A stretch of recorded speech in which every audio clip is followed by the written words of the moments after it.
Hey guys, welcome back to the channel.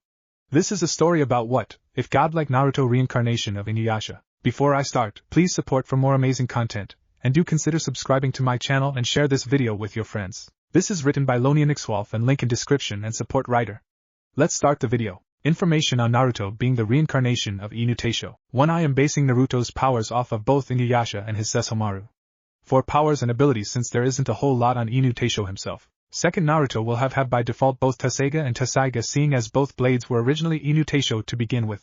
Second, Naruto will be powerful and surpass Inuyasha and Sesshomaru in terms of power and such. Naruto will also be a pure-blooded yokai, just to let you know not to judge Naruto on normal human levels. Naruto will have access to both demonic power and his chakra, but the chakra is a much small mass compared to his demonic energy pool, which will be summed up as large as a dam ocean, while his chakra will be the size of a large lake. The Kyuubi will either be a mass of chakra like in the original Naruto, or be a female demon that the Sage of Sixth Paths found when his era came around and made her the new Kyuubi. The Kyuubi will be female regardless of what happens. Also, she will have a backstory as well, the other tailed beast. The other three are up for debate, so suggestions will be heard. Also, reincarnation for Inukimi and Izayoi will be an opinion. So who will be their reincarnation though? Other than that, I will write Naruto's powers and abilities as the new Inuyasha. Chapter 1 Prologue. Rebirth of Inuyasha. In the forest of death surrounded by dead tiger bodies, once was Naruto Uzumaki, now stood a reborn demon lord of the western lands. Naruto looks at his hand with his sharpened claw-like nails as a surreal feeling floods his body. Naruto Inuyasha has just been born. Standing in the same armor he did so many eons ago, Naruto is now wearing his past life clothing. In that he wore a white kimono and hakama, armored boots, and a long flowing sash, with the latter two suggestive of Chinese, also share similar breastplates, with a spiked rim, with the addition of Chinese vambraces and armored gauntlets, as well as layered spiked pauldron on each shoulder. He wears a parted pelt that extends from both shoulders and trails behind him as he walks, representing the two streaks of fur running down his back. His white hair is only seen in a very high ponytail. Smelling a nearby creek, Naruto walks over to the stream of water to see his face. It hasn't changed much except for a few acceptation. Unlike he past live where he had a single blue jagged-like stripe on each cheek, now sits on his face 3 blue jagged-like stripes on his cheeks, suggesting his whiskers. Maskers have now been replaced. He once sun-kissed gold blonde hair and now a silky smooth silver that flows gently with the wind. His face has lost all baby fat and has become angled and more handsome and deity-like in his past life. His once brilliant sapphire blue eyes now are replaced by golden eyes with slits. His hair matches past life only with 2 bangs framing his face much like a certain Hokage. His ears are also pointed like Inuyasha ears, which look elvish. On his eyelids like Inuyasha there is a red pigment that seems natural and enhances his facial features even more. Naruto had a calm expression on his face till he heard a voice within his head. Looks like our merge has just begun. And you look great with my armor and clothing on. Now we will begin training you, Naruto, a soft male voice said. It was his past life self that had came to him. And while in reality Naruto is both the descendant and reincarnation of Inuyasha, it doesn't mean Naruto is in fact Inuyasha himself. Naruto is very much himself, but with the blood of a powerful demon lord running through his veins, it makes Naruto very close to the real thing. Kinda like adding one more thing to the mix that already been made.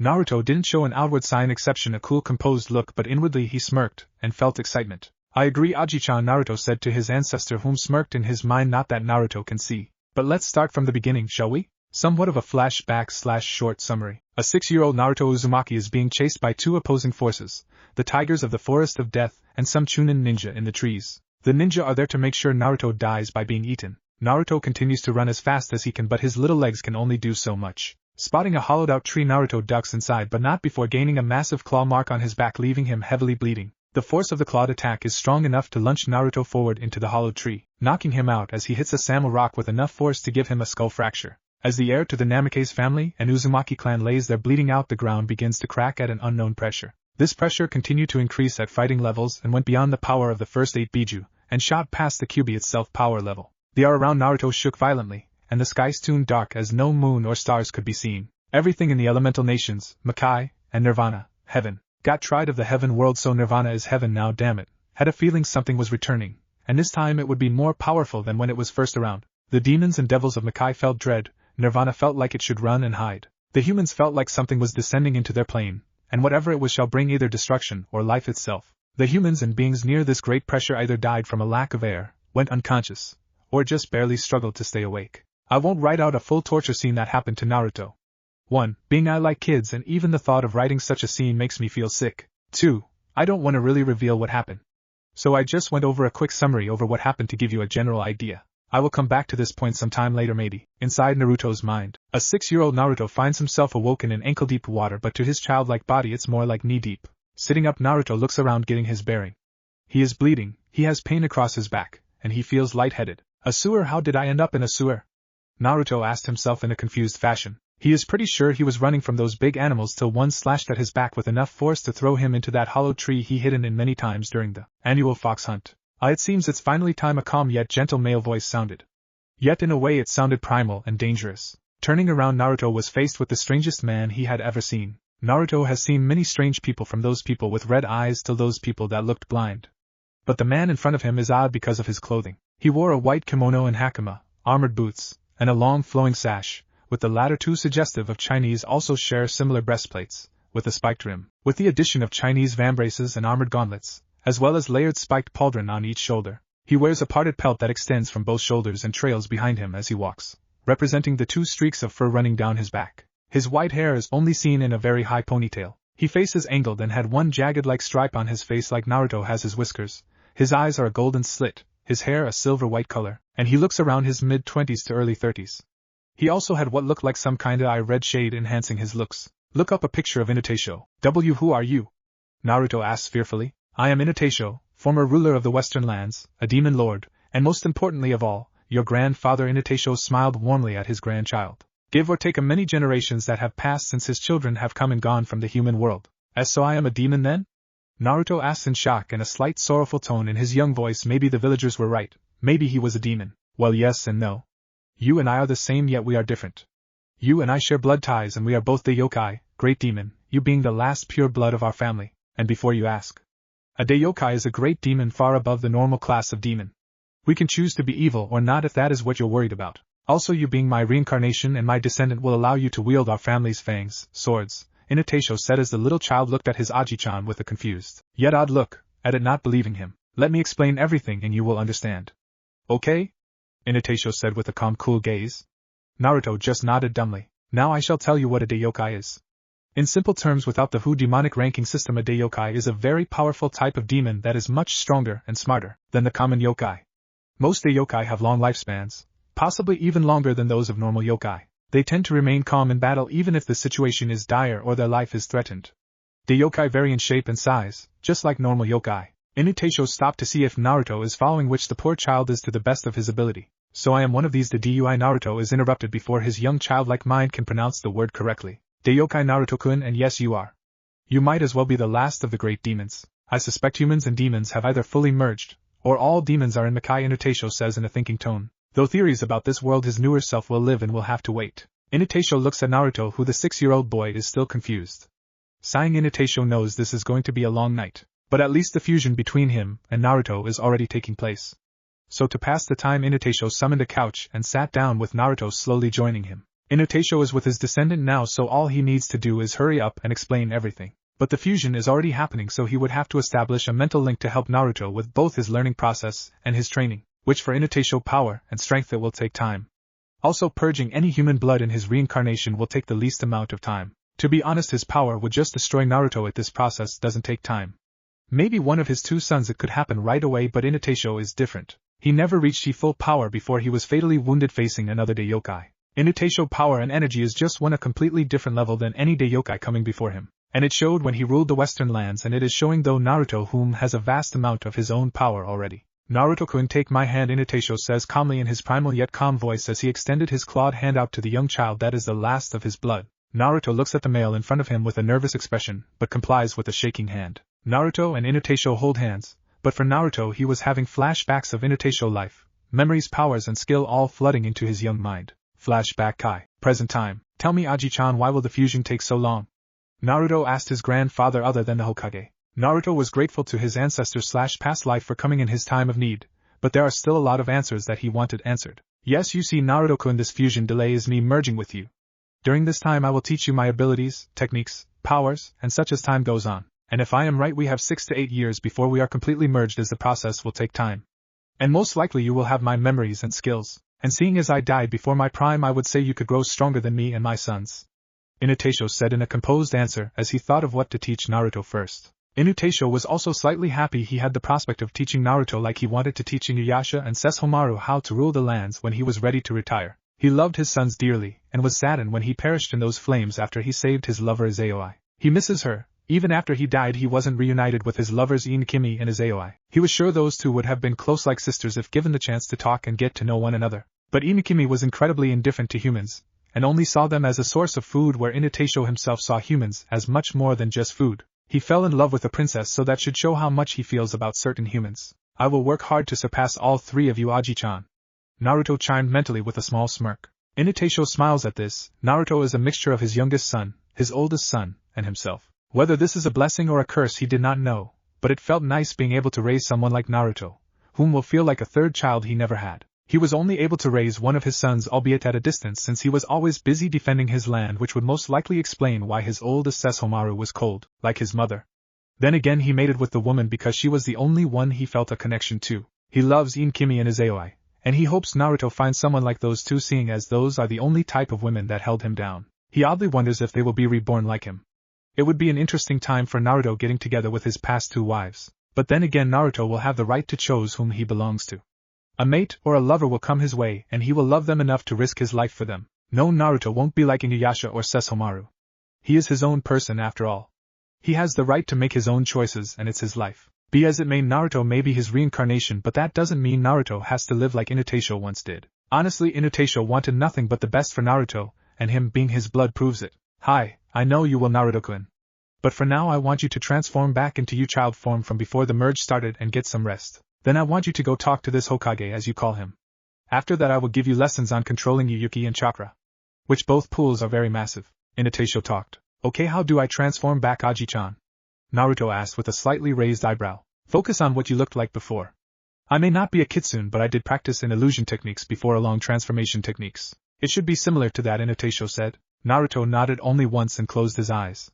Soon he is enveloped in a solid ball of light surround his person. The ball of light stayed for a good 5 to 15 seconds before it started to fade. Naruto now stands in his child form of a 6-year-old, but some things have changed. His 3 jagged stripe-like markings on his cheeks are still being shown. His hair does not mirror Inuyasha like it did a second ago, but now mirrors Naruto's spiky hair just a bit longer. His hair is still a silky silver color, and flowed smooth on his person.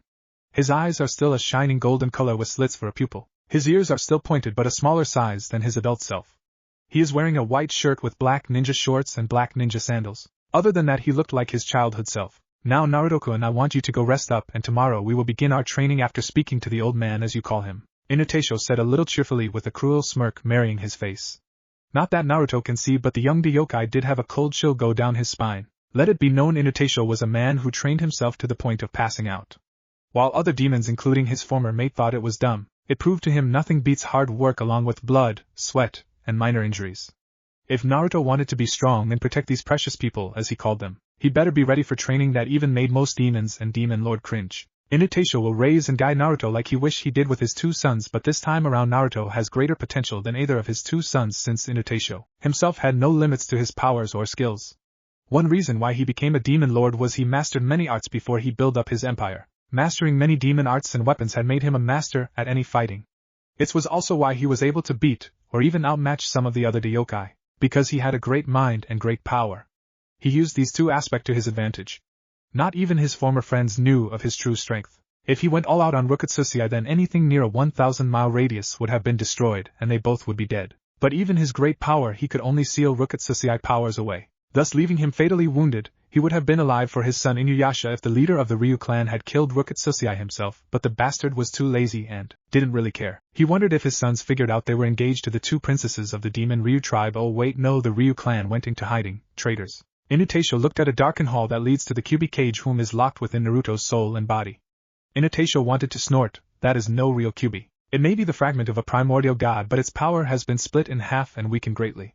He will let Naruto handle the young half of the Biju. It's not his place to interfere with, and by the time Naruto is done training and fusing with him, the Kyuubi will only hold Naruto back from his true strength. He honestly believed Naruto can not only surpass him but Inuyasha and Sesshomaru as well. He has the potential after all, and he will be damned if some massive chakra gets in his maga way. It may be powerful, but in Inuyasha's long-lived life he learned one thing. Nothing is impossible and nothing is unbeatable. There is always a weakness and something you can use to one's advantage. He might fight honorably, but in truth, There are no rules in a battle.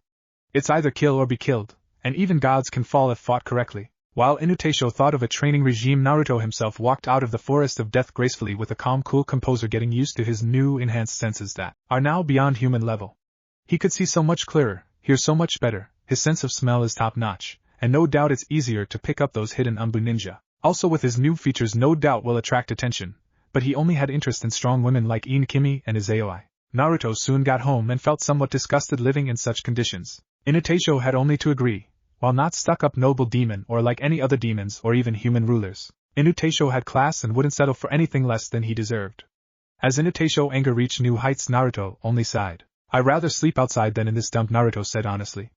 Inuyasha agreed with a mental nod. When he was alive, Inuyasha spent many nights outside sleeping peacefully under the starry night sky. The suddenly idea popped into the elder demon head. "Naruto-kun, give me control."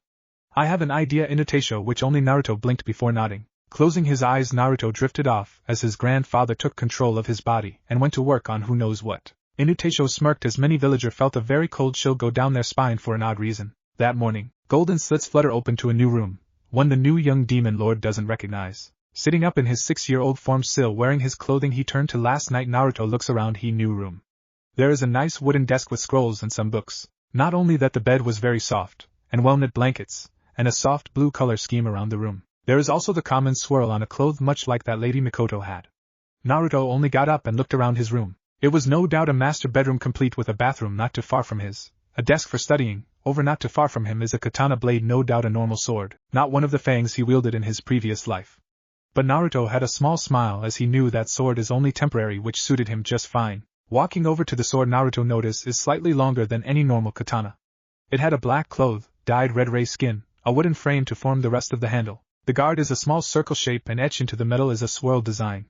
The saya is a pure black color and smooth to the touch, lifting up the blade without a problem despite his small body. For now drawn out the blade from its sheath and looked at the sleek design of the metal and sharpness of the blade. The edge of the blade was a dull yet smooth silver color, while the area near the spine of the blade was painted black. Giving a few practice swings, Naruto noted it was a piece of art, but he couldn't use his demonic powers on the blade, or it will shatter the blade. It's not a demon blade, so this sword will only serve him as a normal cutting sword, which suits Naruto fine honestly, seeing as in his past life he used both human weapons and demons' weapons, so Inuyasha wasn't picky about his weaponry. Plus Naruto still had his own chakra pools which can form weaker versions of his old attacks, but again that might shatter the blade too. But he still preferred his claw techniques, which are the parent versions of both of his son's attacks. One attack is Yudokuna Katengukiro or Toxic Cutting Claw, which works like Inuyasha's Sankan Tesso, or translation in English is Iron Reaver Soul Stealer, and Sesshomaru's Sankan Tesso or Toxic Luster Claws.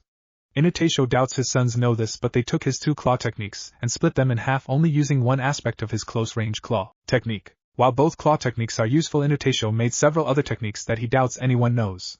Well, he was really bored that one time, so he made some techniques. Naruto will only focus on recreating the Toxic Cutting Claws for now, since he has to learn how to control his Yuki and chakra. The academy will do the chakra lessons, and Inuyasha himself, whom is inside Naruto, will train the boy in Yuki, combat, and anything else in between that the ninja village misses. This also does include techniques, useful ones at that, in this era Naruto can use, and other such things. Sliding the sword back into the sheath, Naruto placed the sword down, and went out of the room and saw that he had a better living room, kitchen, a laundry room, and other basic household items which some Naruto didn't really need.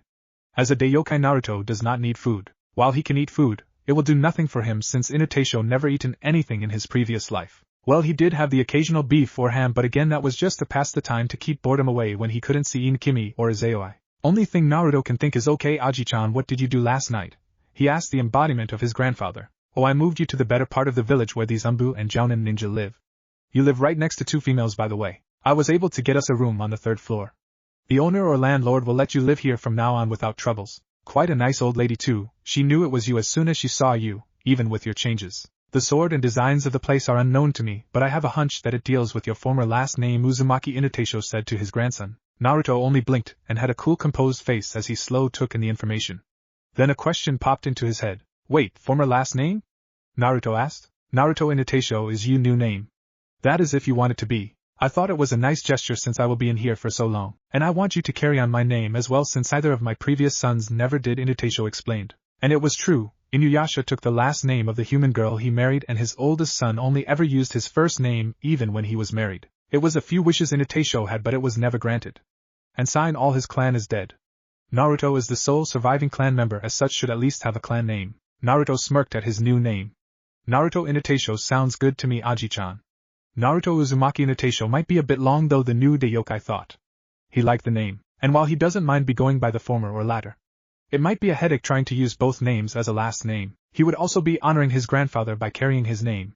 Sure, he has his armor and powers, but a name means much more to the young pup. It made him feel like he belongs to a family, and someone who loves him. Which if you're Naruto feels like a blessing from Kami. Naruto even after his transformation yearns to belong to a family or to feel some kind of kinship other than I am, Tuchi, Samambu, and the old man. Naruto, it's time to see the old man. And we have questions that need those answers, Inuyasha said seriously. Ever since Inuyasha took over last night, something was off about his grandson. Not him psychically or mentality, mind you, but the whole image of Naruto. Something was off, and Inuyasha knew there were too many blanks. And after he figured out the swirl design in the room is somehow connected to his last name Uzumaki. There may be some kind of cover-up about the little yokai pup. Inuyasha when he was alive had incredible foresight and a vast intelligence. To show as proof he even left hidden message after his death for his sons. Call it a gut feeling or what you will, Inuyasha knew that the swirl he seen on those flak vests and on that cloth in the room was connected to Naruto's last name Uzumaki. Without wasting any time, Naruto left the apartment not after he was reminded to lock the door by a voice in his head. Hokage Tower. The young yokai smelled the stench of the tower, his nostrils filled with the smell of paper, ink, several hidden people, the sounds of some hollowed areas, and the smell of tobacco from a certain pipe. Old man must be smoking that pipe of his, Naruto thought.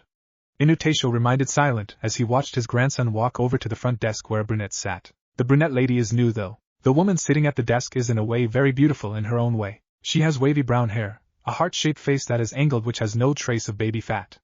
Deep jade green eyes, cream fair skin tone with a light tan suggesting she spends a lot of time out in the sun. She about 5 feet 11 inches tall from what Naruto can tell. Her slender slim figure is toned and her muscles are well developed for fighting. She even have this tense look to her that shows she is in fact on guard or nervous about something. Her hourglass figure fits well into the business white shirt that is buttoned except for the top 2 buttons showing her C-cup breast. She is also wearing a black business skirt that hugs her hips and waist as her lustful body attracts attention of any male that dares gaze at her too long. She is also a lot younger than the last lady that sat at that desk.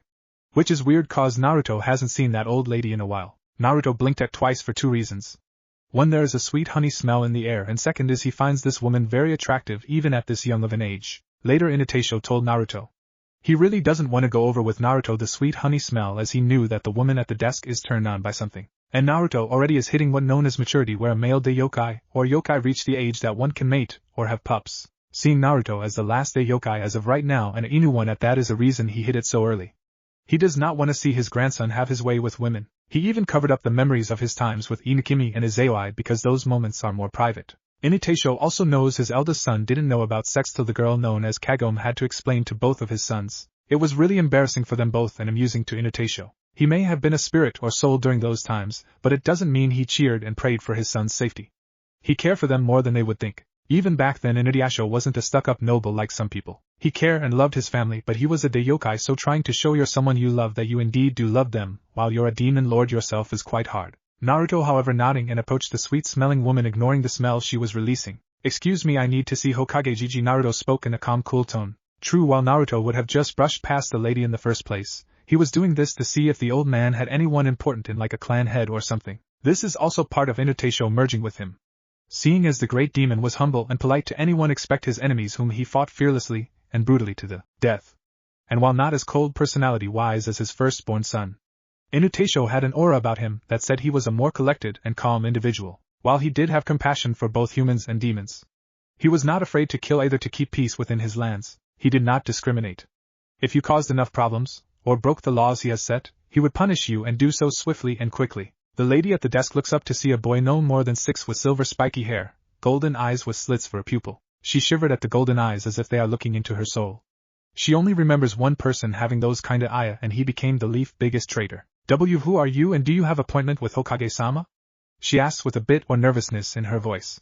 The way he is looking at her is unnerving, like she is nothing more than a prey to a hungry wolf. Naruto Uzumaki. I do not have an appointment. Naruto said in a causal way. His voice is the same of his facial expression, calm, cool, collected, and confident in his abilities. Though he corrected himself before he used the Inuyasha name, and switch it with Uzumaki fast enough for her not to notice. The woman blinked before gathering her nerves. In front of her is the QB container. And he looks different but that way in a good way. She can't place it, but he has this aura that made her want to kneel to him and follow this child into hell itself if need be. Which is odd seeing she has just met the boy. Right. Let me check if Hokage-sama is free. She got up from the desk and went towards the downward hall where the old man office will be. Naruto went and sat down in a chair patiently waiting for the lady to come back. As he waited, he used his new senses to feel the area around him. He wasn't alone and he knew it. Naruto, however, just sat there quietly enjoying the moment of silence he had. A calm, blank expression on his face showed no interest at his surroundings. After a long silence, Naruto heard focus in on talking coming from the Hokage office. Which he clear as day. I am telling you, Hokage-sama, if we don't kill it now, then we will never survive. It is toying with us all. A old male shouted. From the sound of panic and demon in his voice, Naruto knew that this male was talking about him. He was very familiar that the village only calls him a demon, or even monster. And while Naruto before his merge was too stubborn to listen to the adults, he was not stupid enough to trust someone easy. His trust was a very fragile thing, and even the smallest lie can make him not trust you. I will only tell you this once, and that goes for all of you. Naruto is his name, and if I even hear a hair is ever harmed on his head one fucking time, I will have all your clans do D-ranks for the next year. You should be all ashamed. What would they think if they all saw you now? A voice shouted. It was commanding and carried a lot of authority, power, and anger. It was also a very familiar voice Naruto knew as his Gigi. Naruto didn't hear a reply. Only several swooshing sounds that reminds him of how those masked ninja disappear in a swirl of leaves. Who was in that room with Gigi, and why did he sound so livid? Naruto thought curiously. I do not know, Mago, but it's safe to say there is more to you than I originally thought. True, you are a Daiokai, but you are not the monster they fear.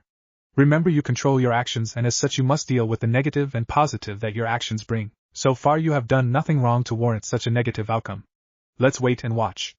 Only maybe then we can learn why they are so afraid of you. But you must also remember I am not aware of your time and customs.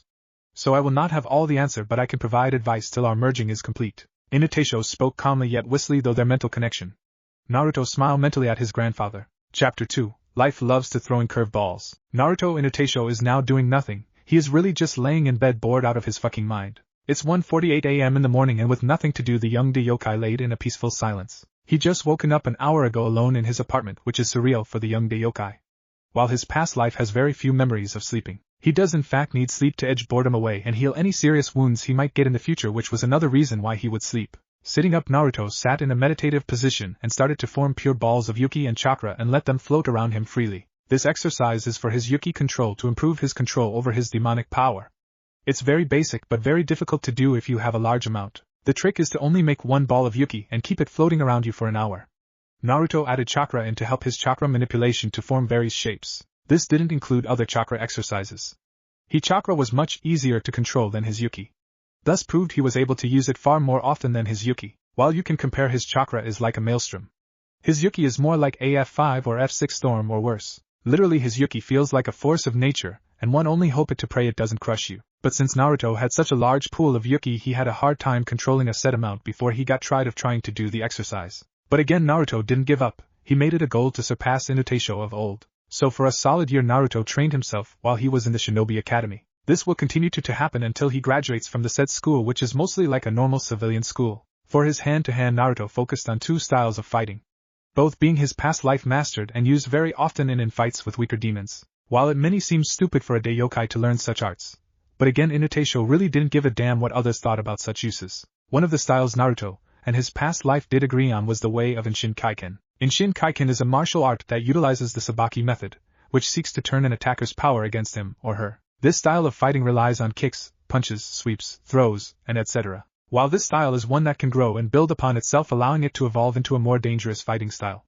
Mostly this was just a self-defense style. The other style is more of a self-taught style that deals with pressure points, vital spots, joints, and organs. This style is more accurate and takes more control, practice, and knowledge, but one Inuyasha found enjoyable in his past life. This style was more focused on controlling an opponent and forcing them to give in rather than killing them.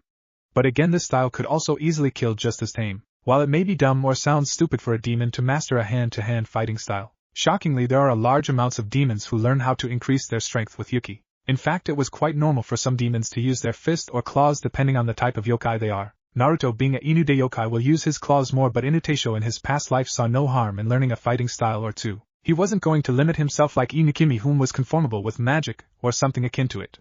Both Inuyasha and Naruto had a desire to become stronger. While similar in goals, the paths will be different, and since Inuyasha had no knowledge of this world, Naruto had to read a lot. He did not enjoy it.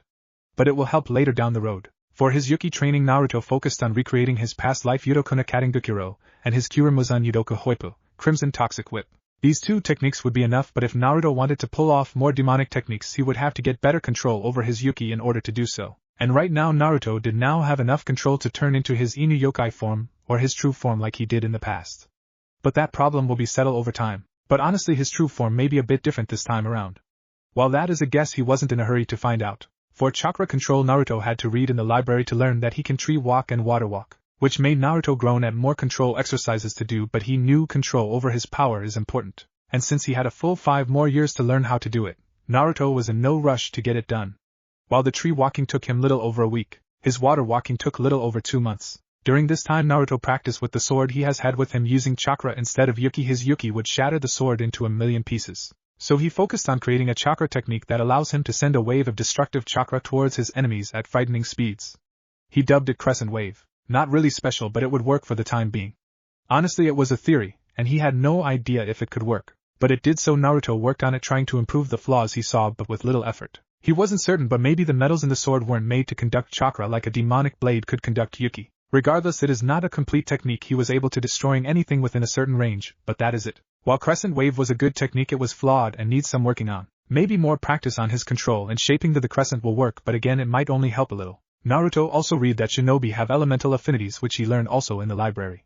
But he had to be a shinobi in order to learn such affinities, which was most likely why he was going to the academy to be a shinobi. The academy was nice enough to lend Naruto some book, but really he stole the book and read them quickly before putting them back. Thank you, photographic memory. And while the scrolls and books did mention varying arts of being a shinobi, including certain arts that caught the young yokai eyes like elemental techniques, chakra manipulation, elemental manipulation, fuinjutsu, ninjutsu, kenjutsu, bloodlines limits, and several others that perked his interest. He had several years of research and practice, and was in no hurry to improve that much.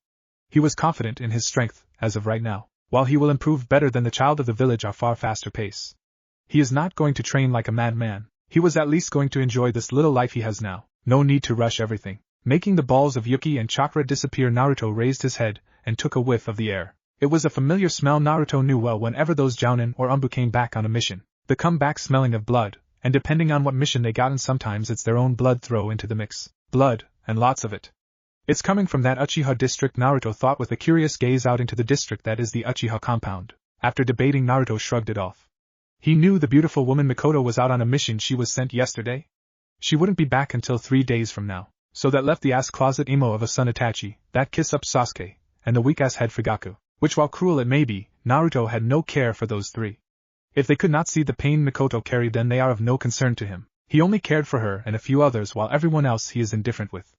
And as far as he knew, Sasuke and Itachi weren't really Mikoto-birthed children. They were Uchiha women that Fugaku slept with because Mikoto wouldn't give him any and because she never wanted to marry the prick anyway. Plus the fact neither Itachi nor Sasuke smelled remotely close to her at all. Naruto shrugged it off and favored of laying down for a good 5 minutes before he sat back up, only because his interest is now piqued. He hasn't heard an alarm, which is rare. If there was this much blood in the air and it was an attack, then the Uchiha clan would have sounded the alarm. Going to have to ask Gigi about this, Naruto thought as he got out of bed and left his apartment after he locked his door. Using his speed plus his powers of flight, he appeared to be nothing more than a blur to any watching. Which Naruto noticed it was oddly dead silent where he was. He narrowed his eyes at this. Uchiha district. Naruto can smell the strong scent blood lingering in the air. His cool calm gaze scanned the area around him. With his change, Naruto can see just like a human can see at daytime. So nothing was too dark for the young yokai to see. It was like daytime for him, while around him it was dark and nighttime. Calmly walking the clan streets, Naruto couldn't hear anything? Did the clan get whipped out? Naruto thought. Being close to the Hokage and being his unofficial student, Naruto knew a lot more than the standard child and Chunin and some, even Jounin. He knew the Uchiha clan had it rough since the Kyuubi attack, who is now stuck in his gut. What you think after fusing with a yokai he wouldn't figure it out. He figured it out within 3 months after the fusion. Pretty confusing, but Naruto had a theory to why, as it was sealed in him other than he was the only one born that night. He just pretended he didn't know. Plus let the sum of the foolish humans think what they will. He doesn't need a shrink to tell him what he is. He was proud of himself and wouldn't have it any other way. Also, if the humans in the civilian council think they can control him, then they have another thing coming. Naruto stopped when he felt something at the edge of his senses telling him there is danger. Lazily tilting his head, he let a kunai race past it at impressive speeds for a human throw. Slowly turning around, Naruto noticed the Umbu member with a weasel mask fly past him, with Umbu shortly coming after him. Naruto knew from scent alone it was Itachi, but also from the scent he had on him he killed the members of the Uchiha clan. But there was another scent mixed in with all the blood and Itachi's own scent. It was another male, and the smell had something special about that did not sit right with Naruto. It smelled like two things in one person, and it was not a natural smell as it was altered in a fashion that is unknown to him. Itachi Uchiha, what would coax you to slaughter your kin? And who is this other person mixed in with the smell like it's hidden?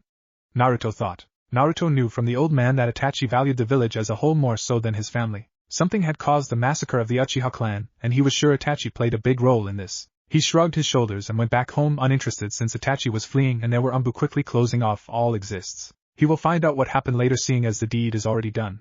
He had no power to bring the dead back to life since all that power was channeled into his sword Tensiga. Morning, Ninja Academy. Naruto is calmly walking to school while listening to the conversations of the adults around him. Can you believe it? The whole clan whipped out, one adult said, greatly worried at the turn of events. Who do you think done it? I heard it was Itachi Uchiha. Nah, not that guy. I bet it was that thing, but Hokage admitted it was Itachi. It wasn't even 30 minutes ago he made the announcement. That's what it wants you to think. And I will prove it. Rai-eyed. Naruto continued walking, resisting to palm his face at the stupidity of some of the villagers. At least some humans are growing a brain to see he is not the Kyuubi that attacked the village.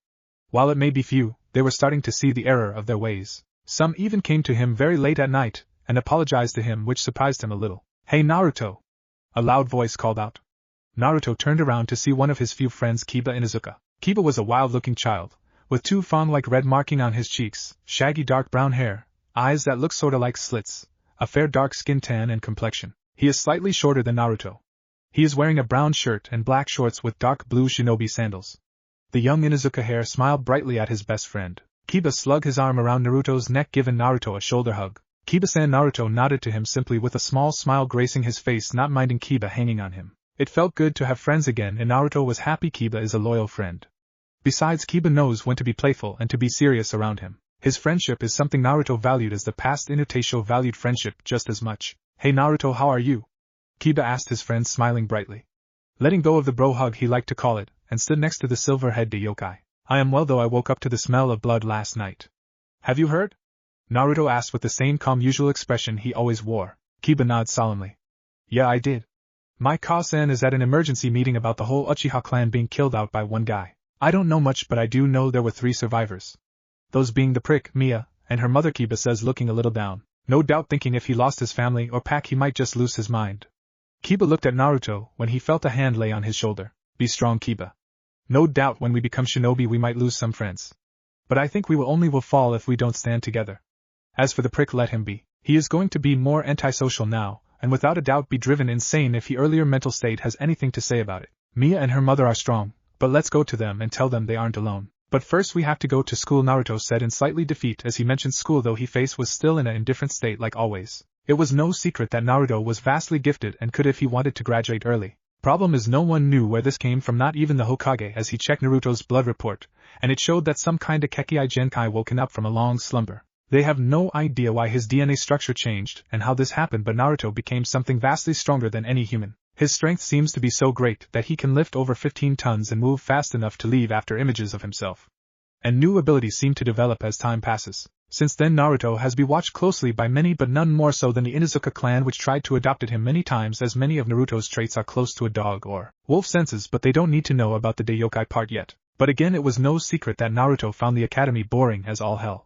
Even Iruka knew and tried to make it interesting for Naruto and his class. The 2 heirs went to school while being watched.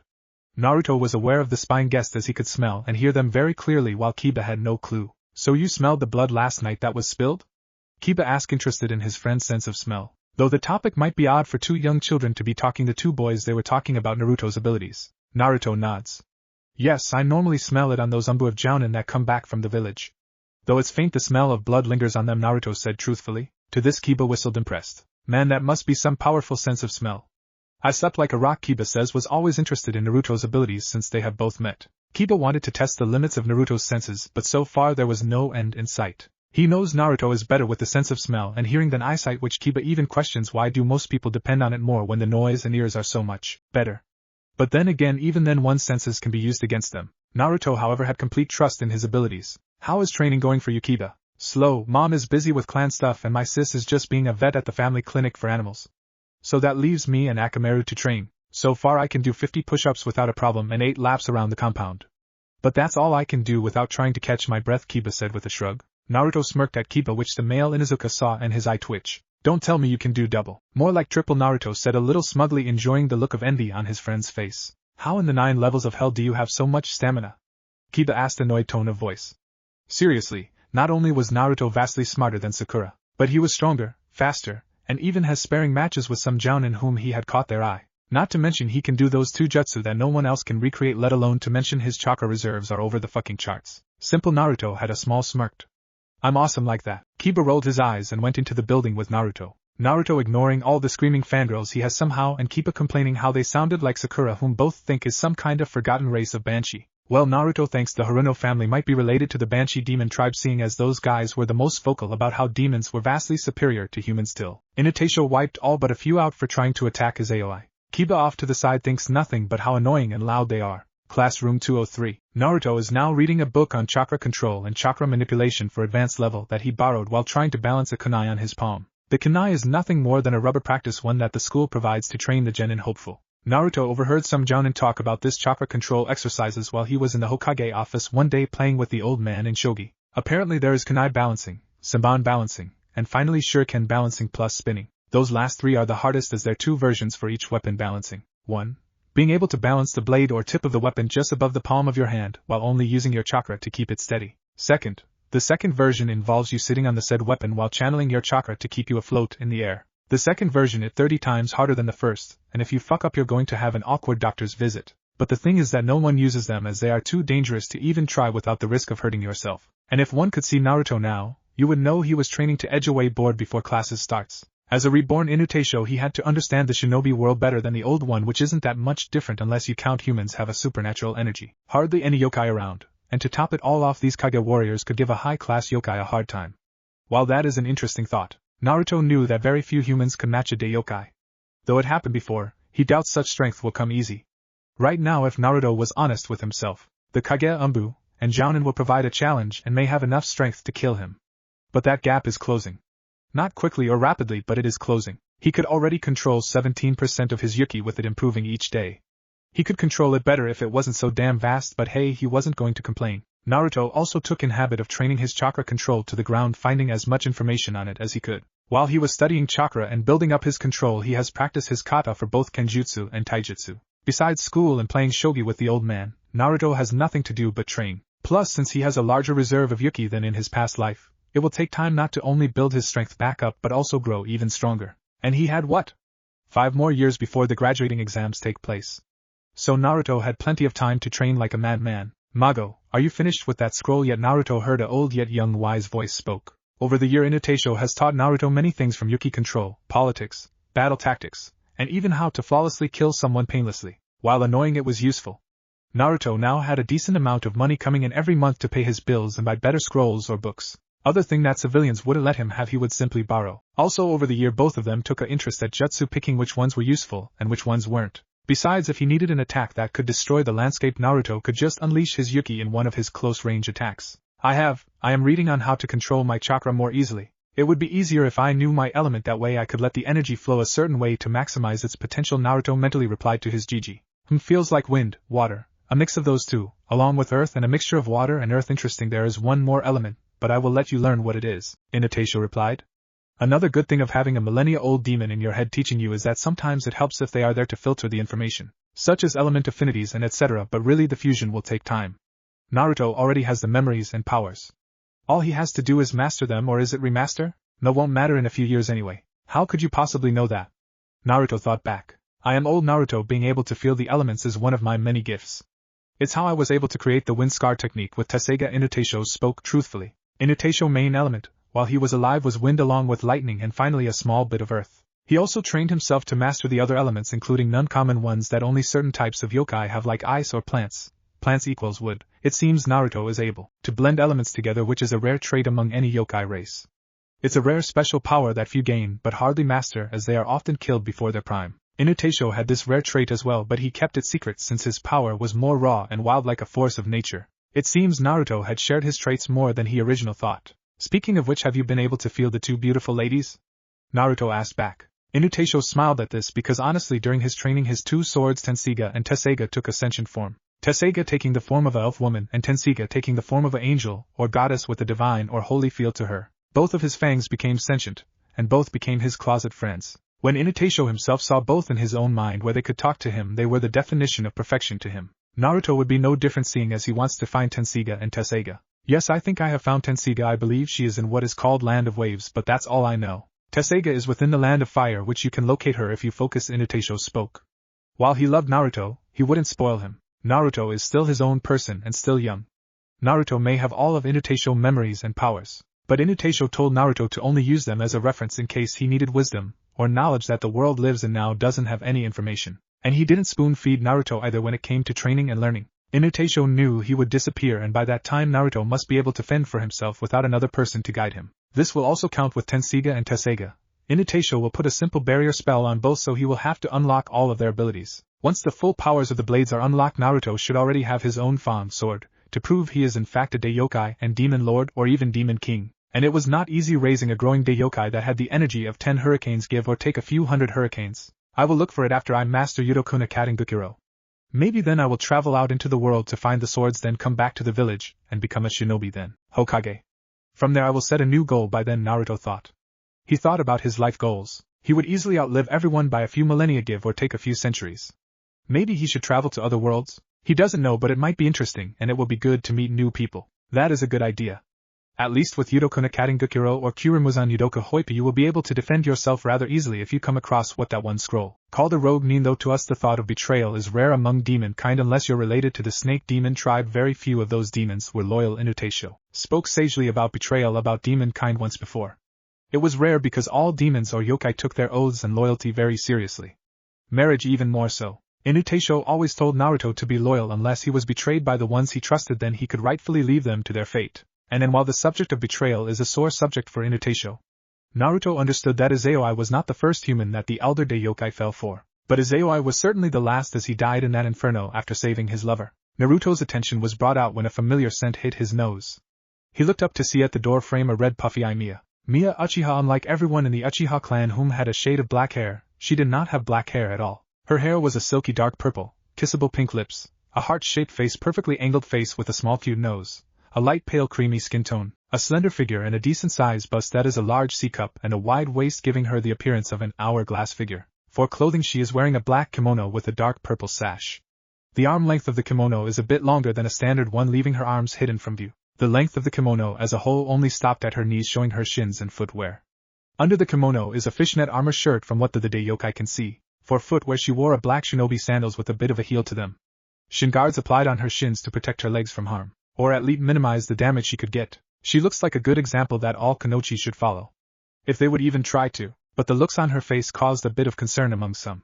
She no longer had a smile that was pure and innocent that held dreams and hopes of being a good Kunoichi. She now had bags under her eyes, and from the bloodshot look and the puffiness in her eyes she spent most of her night last night, crying most likely over her father and little baby brother whom couldn't be more than 3 to 4, as both her and Naruto were 7 years old along with 3 others. Kiba and the other kids were 6 years old, and only just started their shinobi year at the academy. The whole class was quiet as Miya took her seat and kept to herself with the head down as she looked like she would break at any moment. Naruto looked at her with his always indifferent gaze and looked back to his scroll. Inuyasha only had few experiences comforting a female, and Naruto had no experience either in that regard. But one thing that could help was letting her know that she didn't have to suffer alone. Naruto thought back to the old man Hokage before his change. He remembered the old man saying that he likes to think the whole village as a big family, and it drives him to protect every woman, man, and child within its walls. Inuyasha respected the Hokage in those regards as the man had compassion in his heart, and it burned strong like a flame. Inuyasha of old knew that no matter what the race, everyone being needed to feel love. No matter how foreign it feels. Inuyasha fell in love with Inkimi and Izayoi. He didn't need to tell them that, as he proved it with his actions and not his words. He hoped little Naruto will find someone to protect and continue to grow stronger for them, and not just because he has pride as a Daiokai. Naruto knew that everyone considered him cold and uncaring except a certain few like Kiba, Shika, and Choji, whom all defended Naruto without the Daiokai asking. Then there was Ayame and Tsuchi, who given him ramen whenever he was bored and decided to eat to cut some of the boredom. There were the Umbu members Inu, Nico, Tora, and Bear, whom protected him even when he could fully do it himself. Then there was the old man whom taught the new Inuyasha Daiokai when he had free time and played shogi with him too. This village is indeed his hell, as Naruto was tortured before his change. But it also is where he found something so fragile and precious even the gods themselves knew that there are things more important than honor or power. Why not spend time with her and let her know she isn't alone then? A wise demon lord asked. What should I say? I have no experience myself with anyone other than the few who do not see me as a wild raging beast, Naruto thought. Naruto, demon, god, or human, all races need some form of connection with someone, as we are not born to be alone. Even Inukimi and I sought out comfort in each other when we were lonely. Though we didn't say it. We enjoyed each other's warmth and presence. Inuyasha spoke back, though their mental link. Okay, I will try. Good, now I am going to take a nap. Naruto just sweat drops as he felt the connection cut off. Sometimes his GG was so what's the word? How lazy that is it. Naruto went back to reading minus the rubber kunai, balancing in favor of just enjoying the silence that rarely happens in this class. With Lee shouting about youth, Tenten complaining about fangirls, and Niji being a stuck-up, it wasn't really hard to be left alone unless you count his fangirls, to which Naruto silently agreed with Tenten that those girls need a wake-up call. Even Izayoi in his past life was decent at Bojutsu, and pretty damn good with a spear. Naruto's reading is cut short as he hears Iruka, his core teacher, and Oichi, his assistant, come in and start the class. Sighing, Naruto knew this was going to be a long day. Afternoon, school has ended. Naruto is calmly with an indifferent face as usual walking to his apartment without a worry despite the glares and looks he is receiving. To him, a lot of the villagers are not worth the dirt they walk on. Naruto cared for the village because of the people that are inside, but if they weren't he would have left long ago. Without a doubt in his mind, human or not, he would have left if it wasn't for those certain people. Naruto stopped walking and sighed in annoyance. Turning around, Naruto saw 3 villagers. All 3 smelled of alcohol and disease. They reeked of the two so much so Naruto had to resist smelling the air or else he would gag at the stench. Naruto kept his face of indifference as he looked at the less than dirt humans. He looks like we got lucky today. The demon is alone with no ninja for him to use, one drunk said as the other 2 laugh and slur their voices together. Naruto, however, raised an eyebrow. I do not need the use of ninja to defend myself from you lowlifes. Leave before you test my patience, Naruto said, a stern yet slightly cold tone. He turned back around and went ahead to continue his walk home, but not before sidestepped a kunai being thrown at him. He turned back around, seeing the male in the middle arm outstretched in a throwing fashion.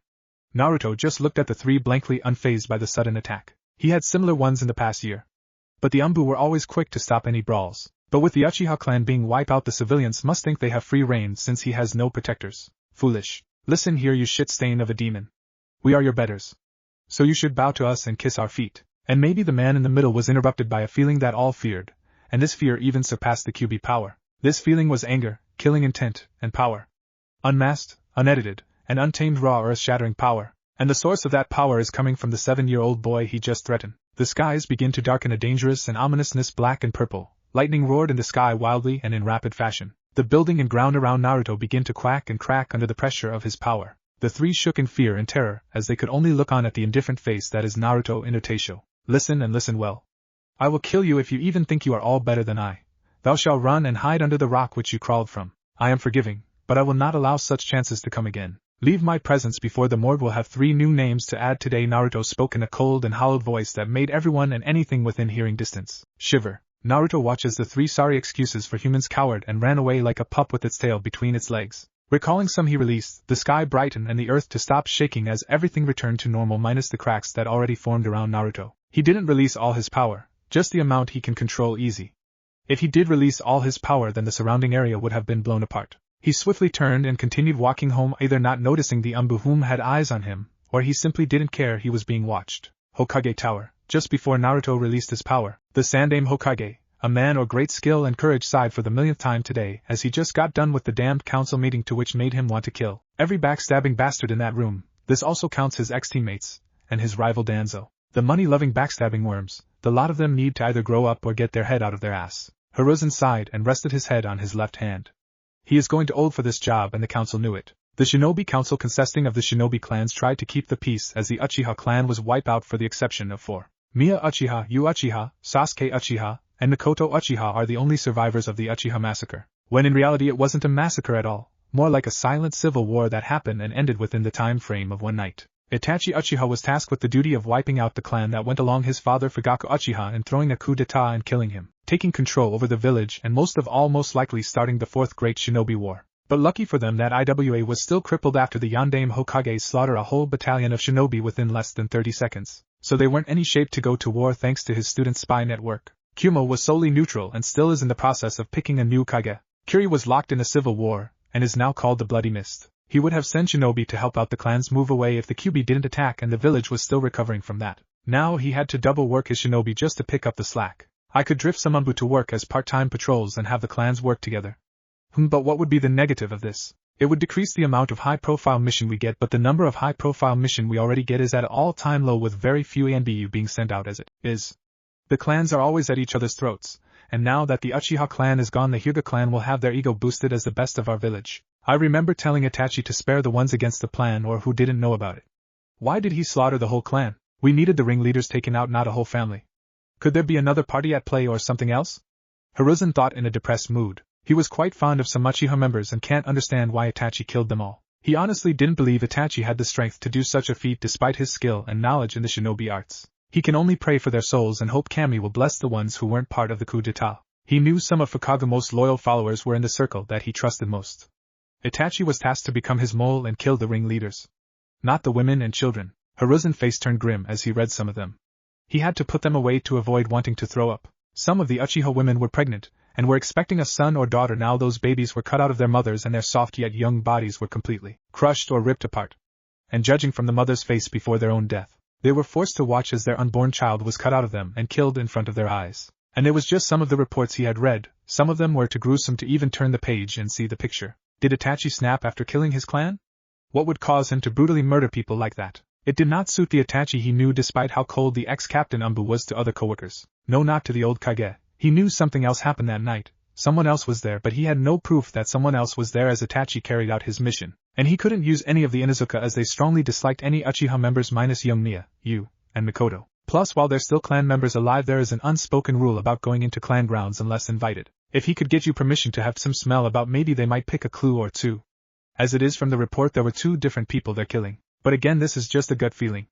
Plus, the remaining members have to bury their dead. But what set Hiruzen off was disturbing. All the eyes of any Uchiha who had their Kekkei Genkai unlocked were gouged out of their sockets. And they went missing without a trace. What a fucking mess. This mission went good to Fubar, fucked up beyond all recognition. In no seconds flat, Hiruzen thought grimly. It isn't comforting to know someone out there has a bunch of eyes that belong to the Uchiha clan. He stopped the grim thinking and other things when he heard a knock at the door. He calmly put away the files and anything has to do with last night, then got back in his chair and straightened himself out. Come in, Hiruzen spoke with a cracked voice that sounded a bit dry. He reached to his tea and took a sip. The door opened and showed none other than Nia and her mother Yu. The academy must have just gotten out, Hiruzen mused in his thoughts. He smiled sadly at the 2 for their loss. Mia Little Broth was no more than 3 when he was killed, and her father died protecting him, only to have a sword forced through his chest and the little boy's throat. It was both saddening and poetic in a twisted fashion. The father died in vain to protect his son, but they died in each other's arms.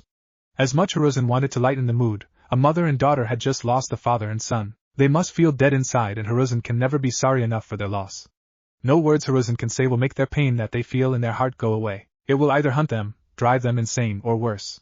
He will have to watch them. Hello Yusan, how are you 2 holding up? And how are you, Mia-chan? Hiruzen spoke softly with a warm tone in his voice. Mia for one hand just given Hiruzen a small weak smile. Not a fake one or one filled with sadness. It was damp and weak, but a smile nonetheless. I am okay, Hokage-sama. Naruto-kun and Kiba-san helped me a lot today. They are nice, Mia said with a gentle weak smile. Hiruzen smiled at the mention of his unofficial student. While Naruto may look indifferent and cold, he still had a heart and cared for others. Kiba, his longtime friend and rival, always stood by each other and their friends. It seems Naruto just added her to that small group of people he cares about. That is good. Naruto-kun is a good friend to have and a kind young lad. You 2 will become great friends. Hiruzen smiled softly at the girl, which made her smile a bit more at the kind Kage. I am well, Hokage-sama. Though the loss is hard to bear, you spoke honestly. Yu is a beautiful woman like her daughter. She had silky dark purple hair that reaches down to her knees. A creamy skin tone and smooth to look at. Her body is toned and fit even after giving birth to Mia. Her mile-long toned legs, a slim waist, a flat-toned stomach, D-cup-sized breast, a heart-shaped face angled in good-placed cheekbone. She is wearing a black kimono with a purple sash around her waist, but this is a formal kimono with designs of a light and soft purple-colored cherry blossoms petals. She is a very beautiful woman, and during her Kanochi career she was the most sought-out woman next to Kushina, Hitomi, Mikoto, whom is still single, and finally Mabuki. Those women were beautiful in their own right. But now they are breathtaking. And even with the new Ice Queens they were still amazing beautiful. Hiruzen himself was glad he was born before them, and was married to his wife before she pasted. I miss her dearly, Hiruzen thought briefly before he nodded at Uclaim. Yes, losing someone like that is hard. Terribly so that it makes us feel like we died inside, Hiruzen said softly before shaking his head. It wouldn't be good for him living in the past. His son needed him, and the village needs him still. Plus his wife would just beat his ass senseless if he just wallowed all die after her passing. And he wouldn't be able to face her in the afterlife if that happened. How do you stop talking when Hiruzen, Mia, and herself felt it? Power, untamed, raw, yet controlled power. For Hiruzen it was a flashback to the QB.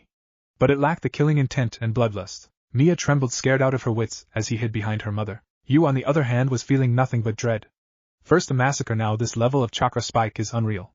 It felt heavy yet it filled her with so much fear. Hiruzen's eyes widened when he took a minute to process that chakra. Only one person in the village had that much chakra and had that specific feel to it. Naruto, Hiruzen thought fearfully. Ever since Minato entrusted him to his heir, Hiruzen made sure his damn best that Naruto was treated and raised well. Hiruzen did everything in his power to help the boy despite his hellish life. And he thought the boy very much like his own. And while the civilian Kunil went behind his back and called false meetings to get Naruto alone, Hiruzen made sure Naruto was protected but his most trusted Anbu when they could. Some Anbu even joyed in helping the boy and giving him place to stay, like Kushina's old apartment that one Anbu kept in case the boy needed a better place to live. Hiruzen and several Anbu kept the boy safe best they could. And sometimes it wasn't enough, and it never felt like enough.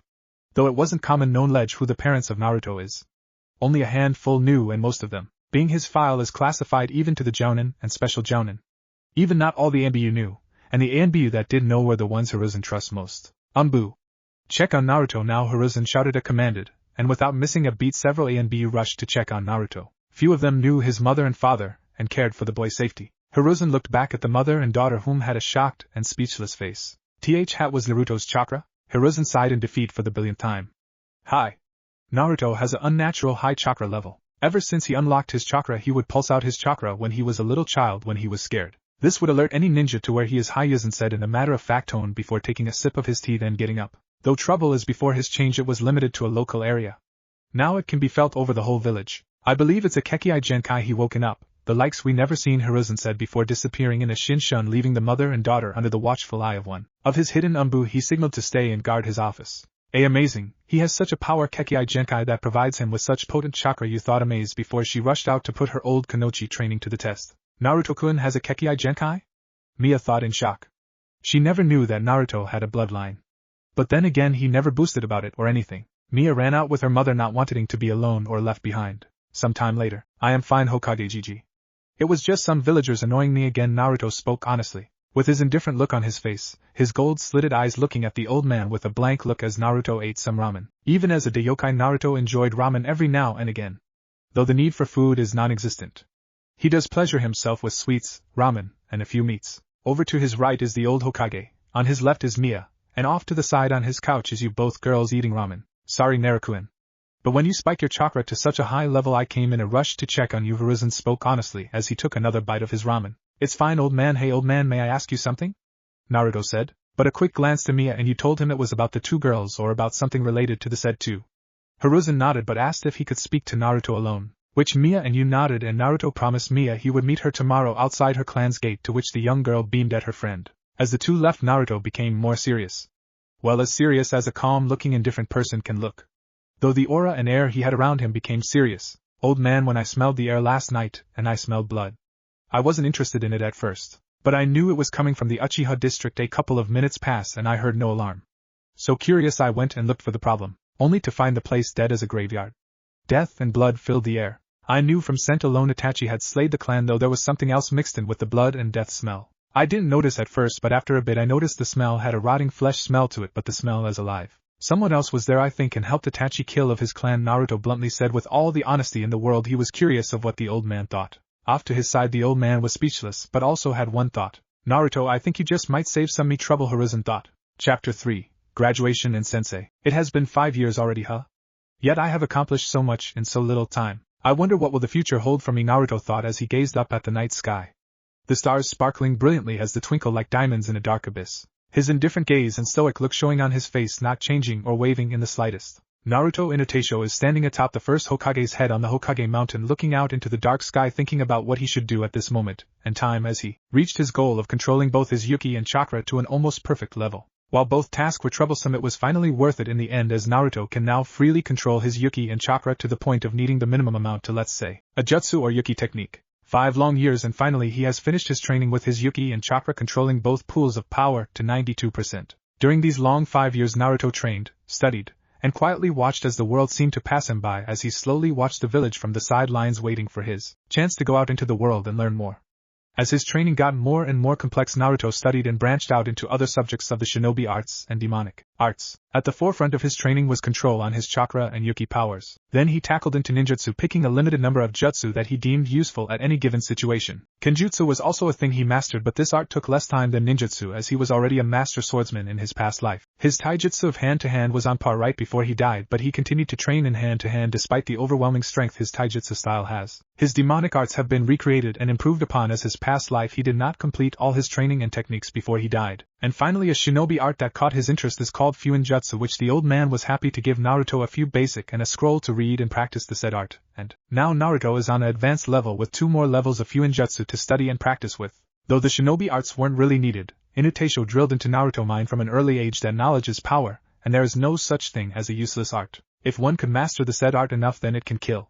Just because the shinobi arts seem useless doesn't mean they aren't. Besides, the more you know, the easier it is to beat someone and the harder for them to beat you.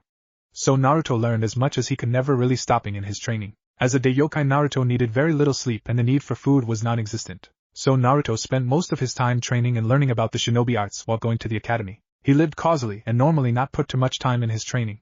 Neither rushing or worried about anything comes his way, as he was confident in his abilities. But while he was confident in his skills, he never stopped looking for a way to improve and make new techniques, which he made quite a few during his training period. One technique Naruto made out having an idea pop up is Kenjutsu, Nyuman no Dansu, sword art, dance of the new moon. This technique wraps the target, or victim, in a shroud of darkness, robbing the said person of sight and hearing. This technique is based of a ninjutsu combined with a genjutsu, making the illusion much more real than the normal standard genjutsu. Even though it is a Ken-nin genjutsu combo, the technique relies solely on the user's sword skill. Another technique he created for another chakra ability is Katingafu, cutting wind.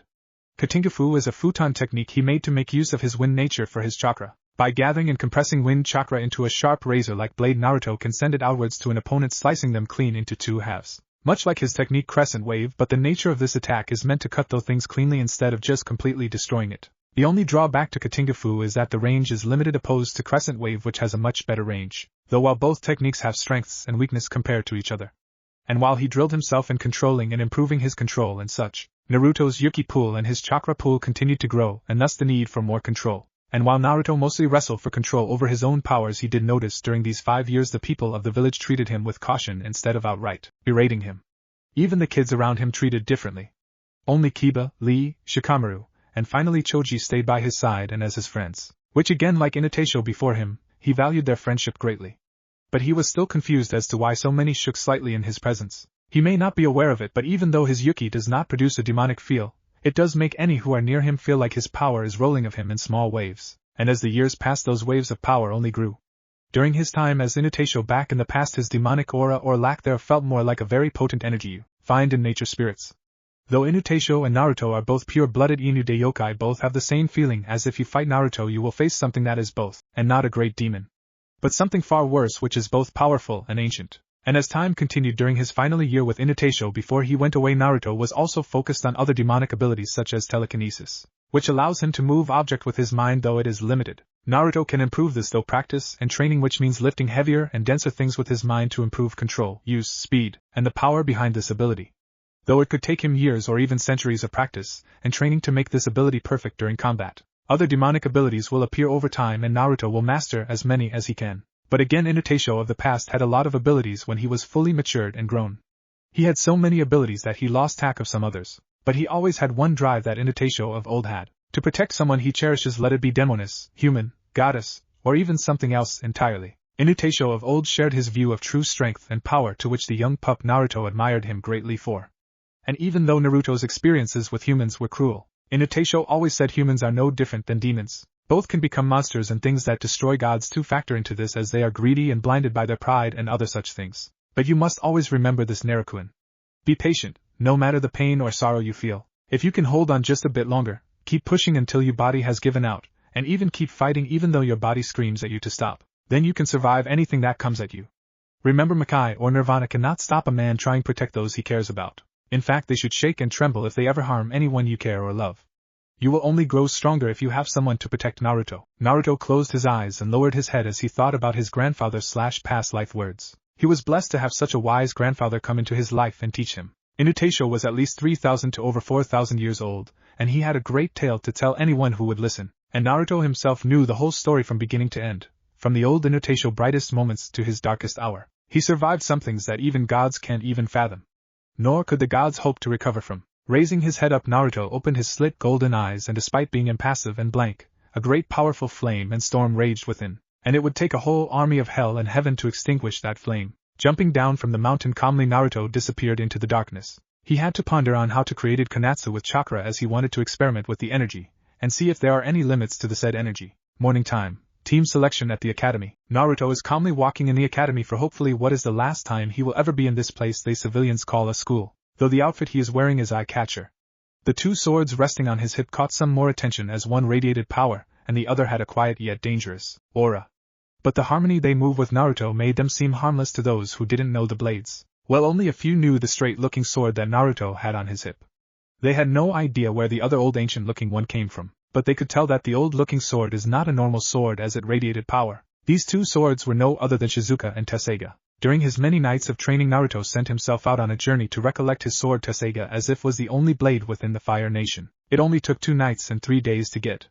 But Naruto had found the sword in an abandoned temple not too far from the village for him. Sensing the demonic energy and smell of the blade was easy, as the blade is originally forged from his fang, and while the flight to where the sword rested was uneventful, he did run into a group of bandits that tried to take what he had on him. Keyword is tried, as they failed to get Naruto to notice their presence. Well, he did notice them, but he simply ignored them and flew away back to the village.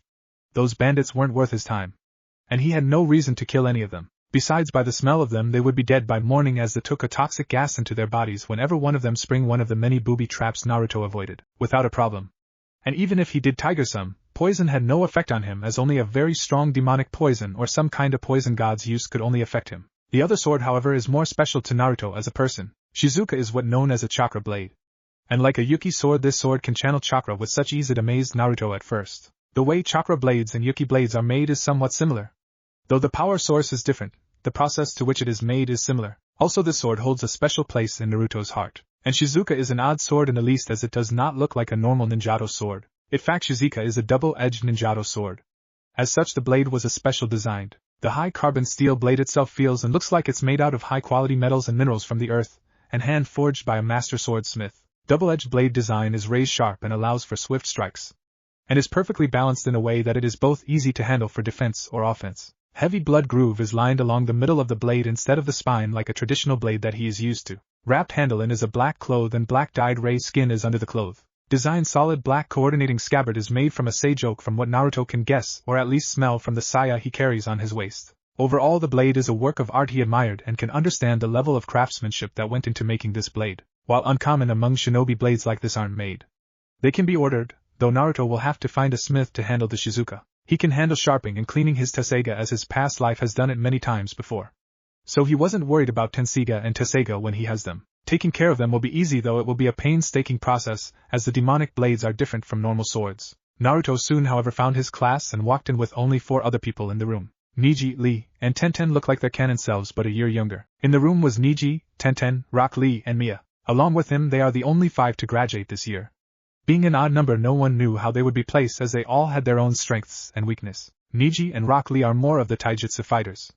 Their ninjutsu is either non-existent along with their genjutsu, leaving them either the weakest in the terms of battle skills wise, as they don't really rely on anything else other than taijutsu. While he can understand Lee because of his condition, Niji on the other hand has no such limitations yet doesn't seek to improve himself, which makes Naruto frown at the lack of drive the Hyuga has.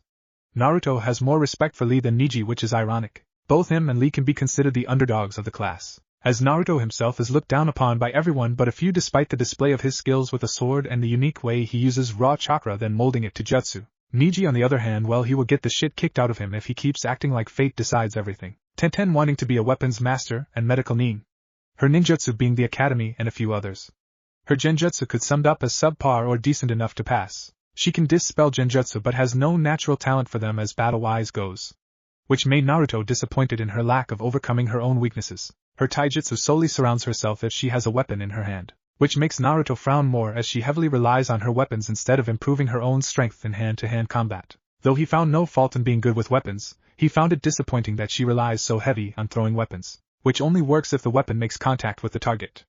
Despite her great aim, Tenten might be the weakest of the bunch battle-wise. She is more of a support class shinobi from what he has seen, which fits with her wanting to be a medical nin if she has the chakra control to pull it off. Mia, who is more of a ninjutsu and genjutsu fighter, as her strongest points. Her taijutsu being a descent level, as she liked dealing with enemies mid and long range. She is now trying to dive into kenjutsu or bojutsu as an extra shinobi skill, and at least unlike the rest of the class wants to learn as much as she can, since her mother and Mikoto took to training her before Sasuke. She had several ninjutsu and genjutsu under her belt. Her taijutsu style is the same as other Uchiha, but she relies less on her eyes because she was trained to do so. From what Naruto has seen, her elements are lightning and fire, both highly offense elements, but not unbeatable, as his Suiton and Futon can beat both of her Raiton and Katon elements. And while she is more a long-range fighter, she is more well-balanced than the other classmates in the class. The only one more balanced than her is Naruto himself, though he takes his training to a level some may leave shocked. He very much doubts any Kage ever had trained like this or insanely like he does. And then there is Naruto, whom is more of a ninjutsu, taijutsu, and kenjutsu fighter. Though really he is more spread out than the rest of his graduating class, with learning the art of fuinjutsu underway. With his taijutsu is equal, or even a little bit higher than his genjutsu, though his illusions are nothing to laugh at either. His ninjutsu, however, is a little bit higher than gen or tai.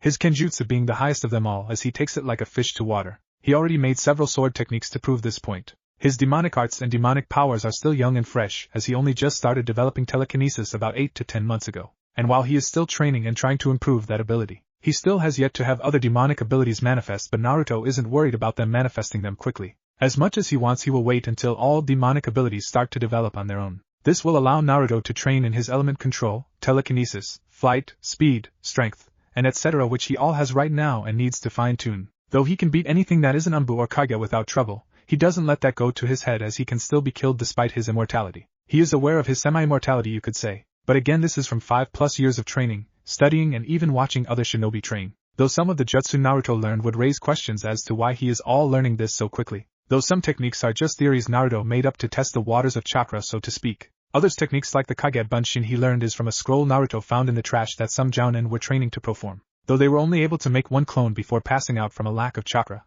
Naruto, on the other hand, had no trouble. Naruto was able to make hundreds or sometimes 1,000, which only boosted his training for the next 4 years, as he was able to grasp more basics of different subjects very quickly. And while On can question the sanity of some of the jounin, Naruto wouldn't, as he has several scrolls of high-ranking ninjutsu in his room that he found in random trash cans near the training grounds. Some techniques Naruto watched but had no interest in recreating them, as they weren't his style, as his is the more agile fighter, relying on skill, speed, strength, and wit to win over opponent rather than straight up destroying someone, which is quite easy if you can send a wave of destructive chakra flying at someone. Naruto nods to his fellow classmates. Lee gives him his standard YOSH Naruto Kyun. You look youthful as ever. Talk with a happy yet bright smile with very white shiny teeth. Tenten and Niji only gaze at him, though Tenten at least gives him a smile and wave, unlike Niji, who is an ass to everyone and only grunts like a certain Uchiha. Mia, however, has a different reaction out of them all and gives Naruto a happy smile. Hello Naruto-kun, how are you doing? Mia asks in a kind yet warm tone. Naruto has a small smile on his lips, barely noticeable, but it's there. Hello everyone. I am well, Mia-san. How are you? Naruto asks with an even tone, though his face went back to its blank and indifferent look. I am okay, Naruto-kun, Mia says happily, as she let Naruto sit beside her in the class near the window in the front of the class. YOSH Naruto Kyun. Let's train together and let our youth burn like 1,000 suns. Lee shouted, wanting to train with the young demon lord, knowing full well that Naruto is physically stronger than anyone in the village, right next to Might Guy and himself. Guy being able to bench press 300 to 450 pounds easily. Naruto being able to lift boulders that weigh 10 to 20 tons. Lee himself able to lift 150 to 225 pounds. Naruto only nodded ever so slightly, answering Lee's question. Training with Lee and Guy are a good way to keep his skills sharp and improve his hand-to-hand combat.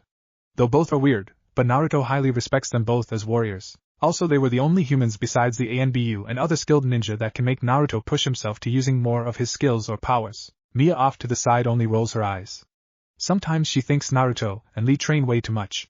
Weren't they strong enough? They both are physically the strongest in this room, hands down. And that is without the use of chakra to increase their strength, though Lee can use his chakra. Naruto, on the other hand, can destroy a large boulder with a single punch. Safe to say she never wants to be hit by him. Mia and Naruto's relationship has become something akin to sister and brother love, on the edge of lover and lover. Though out the 5 years, Mia has slowly become bright and happy again. Though the sadness is still there, it's not plain as day. Naruto silently became her pillar of strength, as he helped both her and her mother over the death of their clan and family. While he isn't aware of it either, Naruto also became Mikoto's pillar as well in her time of need. Though it wasn't as often, Naruto did visit often enough to make sure none of them were lonely. even though most of the visits if not were focused around training. Sasuke Uchiha though on the other hand was an ass and prick who thinks the world should bow to him. So safe to say Naruto avoided the ass like he was the plague, though even as he might, they had a few run-ins. Most of them being Sasuke being sent to a wall by the young demon lord with unearthly strength, which raised some questions about the boy's strength. Though some believe it due to the bloodline he had somehow activated. Other thinks it's the QB within him, but again they would be wrong, it is the demon blood within him that made him change so much. The QB had no influence over his genetic code like most would believe, and even if the fox had access to his body. At most the only thing the fox could do is view Naruto's memories and maybe give him chakra, which Naruto does not need. He does not want nor need the fox's chakra. He has his own and will solely dependent on himself in the fight unless he needs help. Then he will ask his comrades whom he is on mission with, while he had two of his own pools of energy. The third was the fox's, which Naruto dislikes a lot because of the seething amount negative effects it has on him as a whole. At this point the fox is more of a parasite than anything else. The sole reason is that Naruto thinks it hinders him more. He can't take his true Inude yokai form without the fox trying to get out. And even if it got out, Naruto would slay the beast with Tesseiga, as the sword itself will drink the fox's chakra up and adds it to his own chakra, which is both potent and thick. So safe to say the fox is nothing but a burden and can offer Naruto nothing in return. As the 5 students settle down and wait for their Chunin sensei, they all went to their own devices. Naruto takes out a book and reads. Mia sits next to him reading along. Lee is doing one-armed push-ups while screaming about youth. Niji is sitting silently with his arms crossed and eyes closed. Tenten is sharpening and checking her weapons. As they sat for a time period of 30 minutes before Irika, their Chunin sensei, walked through the door minus an assistant teacher. Everyone but Naruto looked at Irika, while Irika knew it was pointless to drag Naruto's attention out of the book.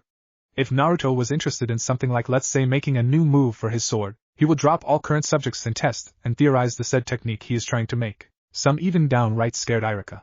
That technique called Katingafu is scary as hell. You can't even see the blade of wind, let alone know when he has already launched it at you. It was already labeled a B-rank ninjutsu, as Naruto stated himself he hasn't completed yet, or he wants to add something a little more to it before he is happy with it. Naruto was always looking for ways to improve his current skills or make new ones. Kinda make the Chunin worry a bit, but also proud to how far the adult-looking genin has come. Naruto was fair and did not let his success go to his head. He was humble and polite to anyone he cared for, as the others he did not care for were fearful that they would die the moment Naruto drew on his sword.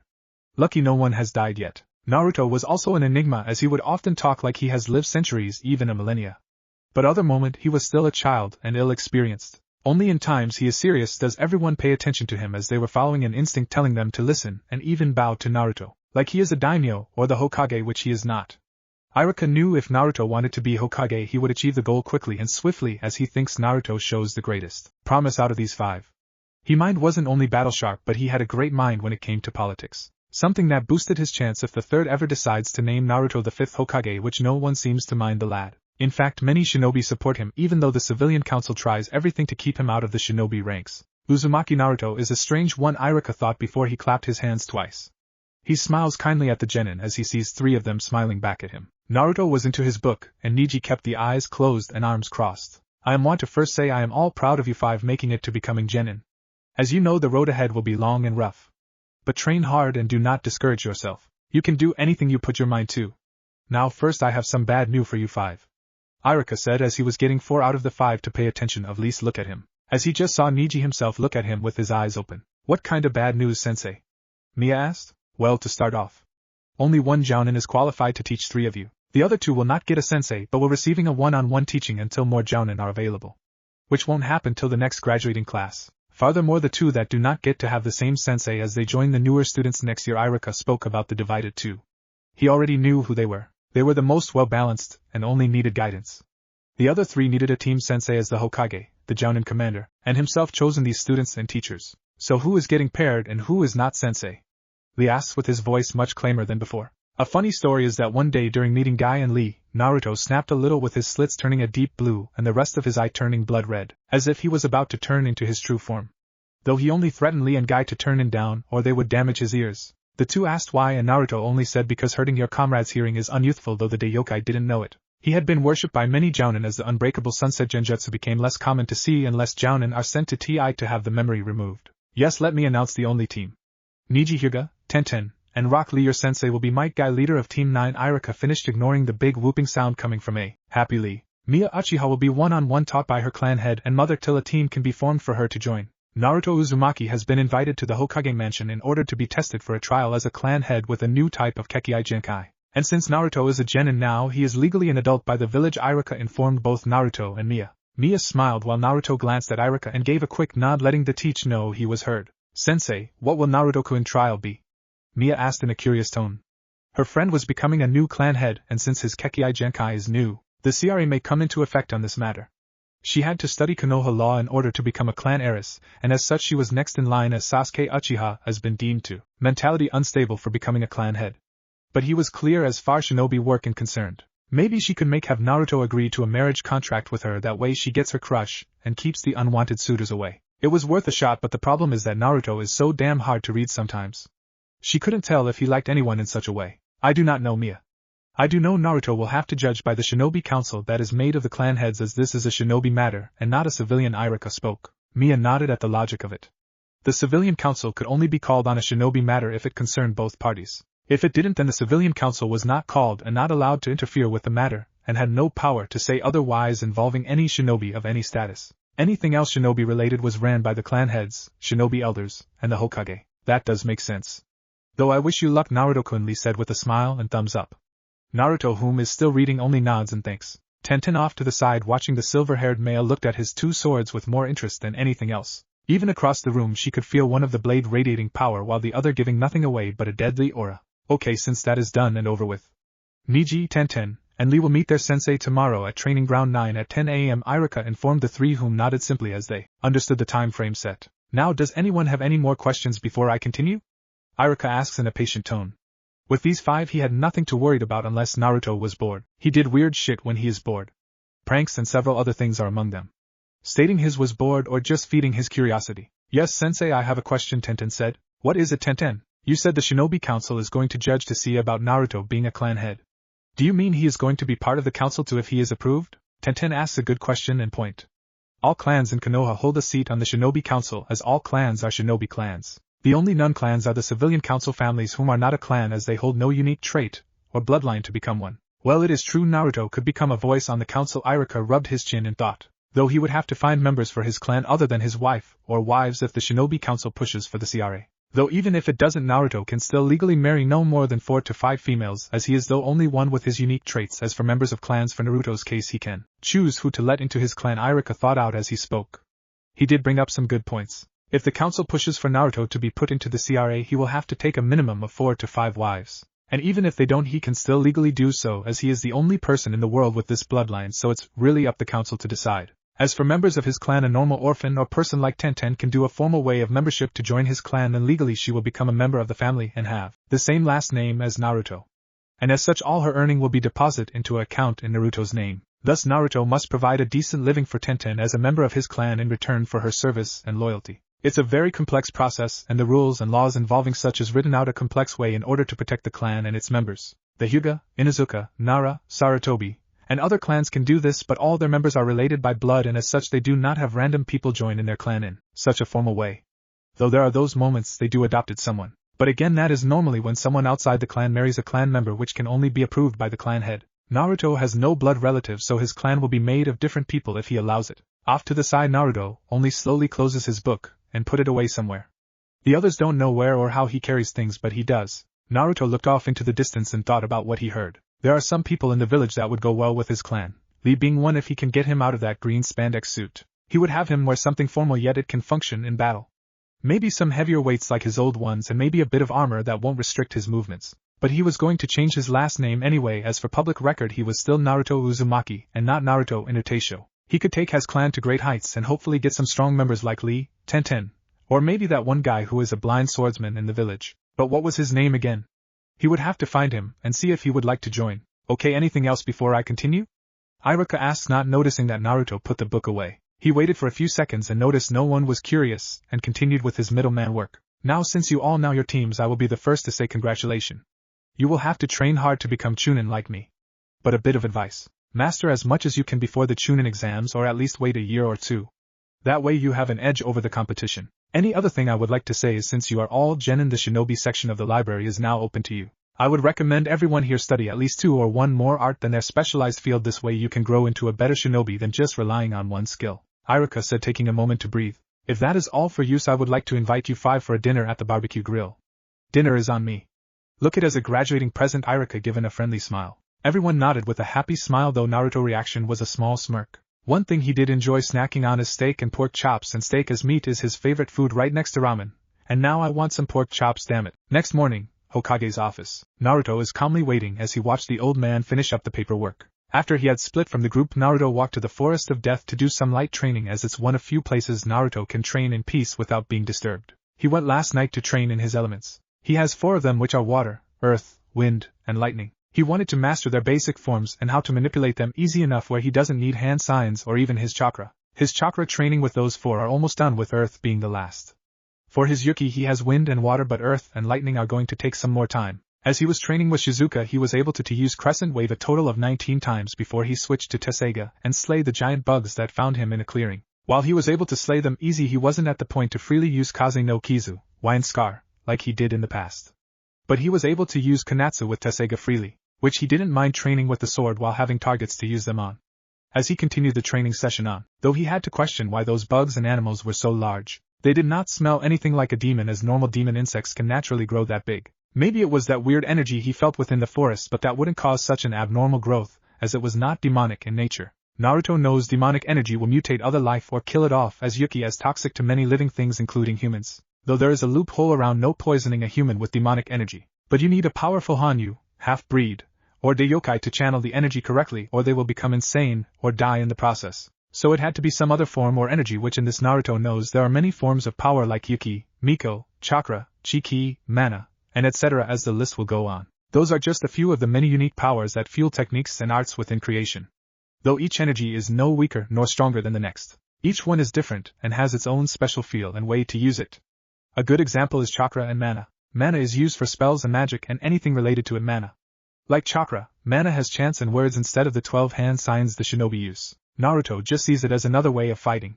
One not stronger than the other, and neither of the energies are more powerful than another. The potency of the energy, or techniques you are performed solely depends on the power of the user. If you have a more powerful chakra user, then that chakra user will have better jutsu and techniques than the magic user, and vice versa, though chakra has less limitations on it than magic.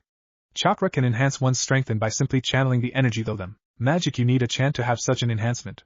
As such, some powers have more of an edge than others. Chakra being the top 5 among energies that have almost no limit to it from his experience with it, which makes the humans of this era well less pathetic than the ones he lived, as his past life as a veteran shinobi can give a high-class demon a hard time. Which makes Naruto happy, as he knows humans regardless of an era have great potential. This era seems to favor humans more for some reason, though the reason for such favor eludes him. Shinobi don't exactly play fair, but that is their profession, and Naruto understand there is no such thing as a fair fight, which makes fighting the shinobi much more of a challenge, as they will use a weakness to kill. But unlike demons and beings of light, these humans are at least honest with their ways, as to where demons and light beings will never stoop that low. Which is total bullshit in both Naruto and the past Inuyasha no is a lie. Naruto's attention turned to the old man, whom just slammed his head down with a big sigh in relief. Too much work, Gigi?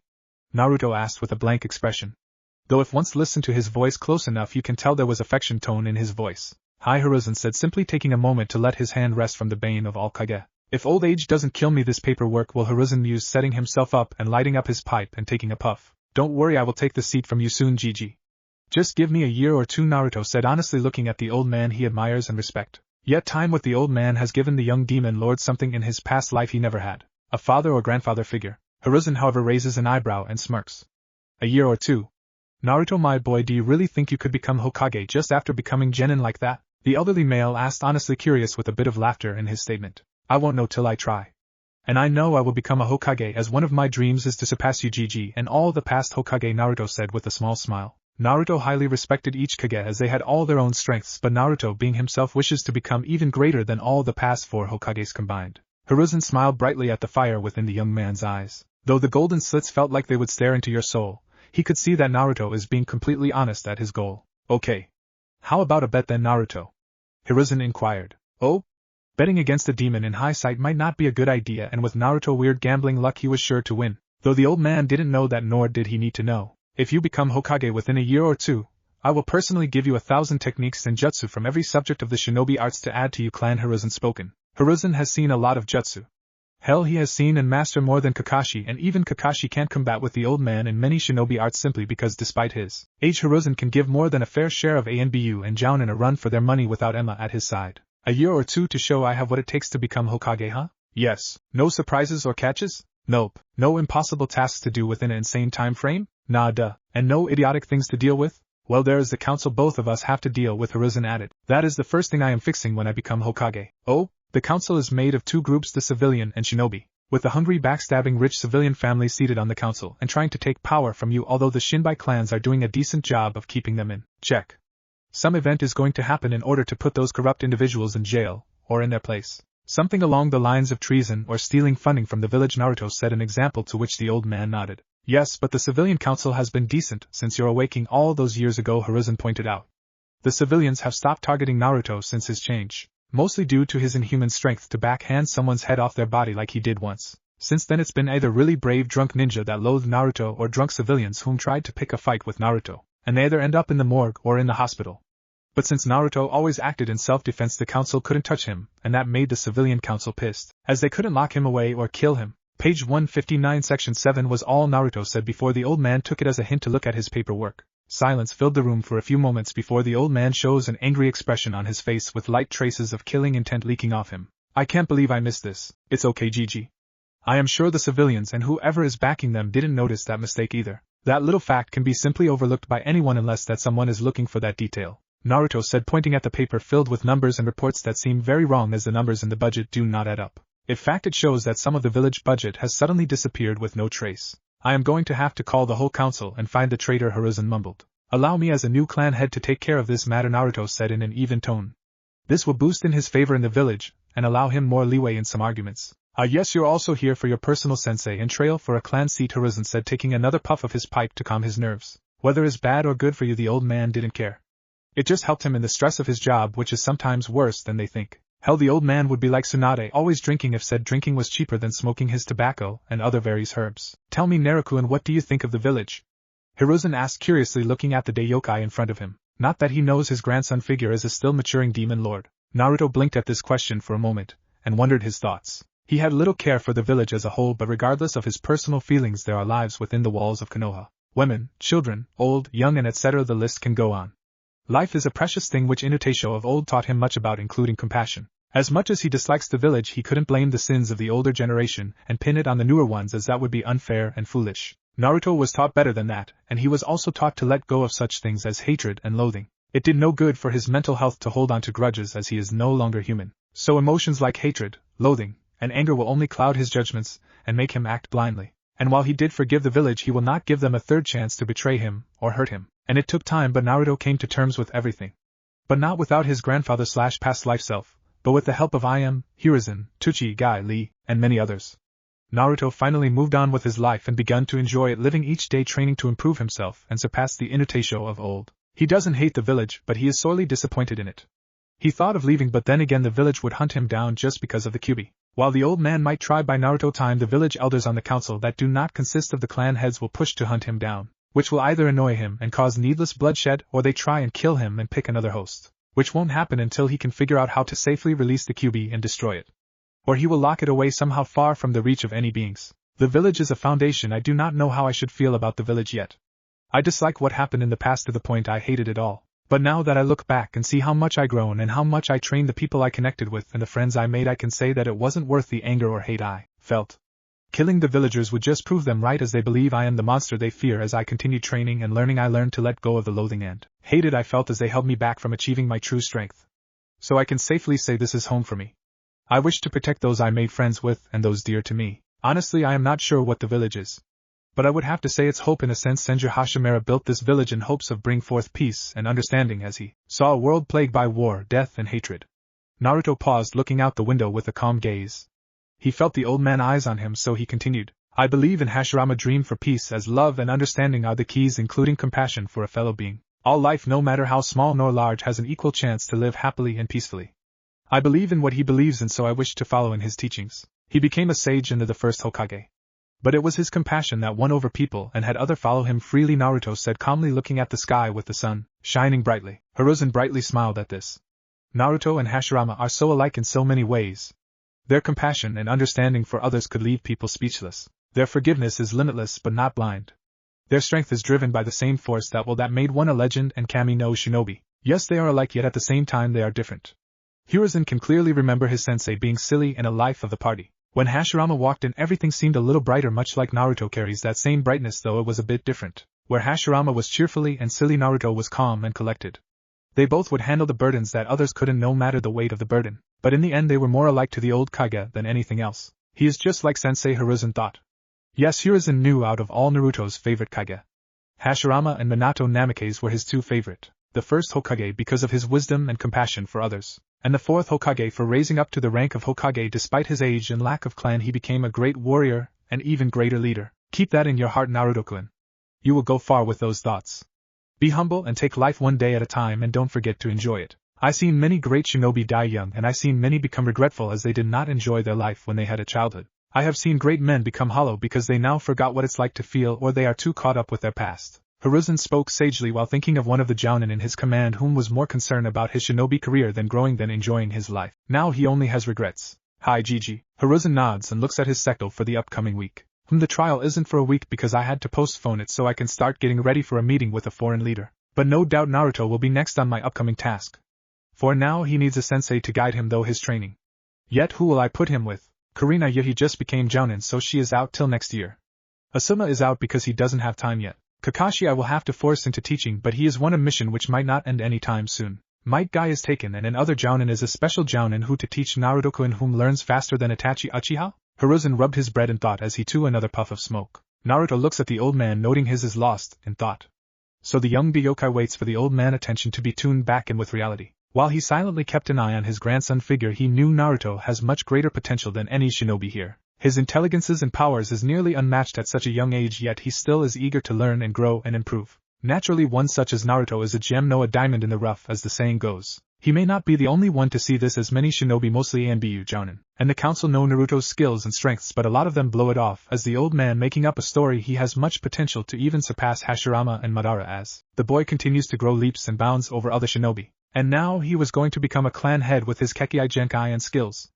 All Naruto need is a nudge and some pointers, and he will grow on his own as a fast rate. It wasn't till a couple of years ago Samambu, with his permission of course, started teaching Naruto how to wield a sword. After mastering the basics and beating his two best Kenjutsu users a year later, he was given Shizuka by the ANBU veteran staff at the display of skill. Since then certain Anbu and jounin like Might Guy have taught the boy and praised his strength, wit, skill, and power. Might Guy taught the boy taijutsu stances and counters to defend himself better against any unknown attacks. As a gift, Guy given Naruto the heaviest weight set he had on hand, which worked fine for Naruto.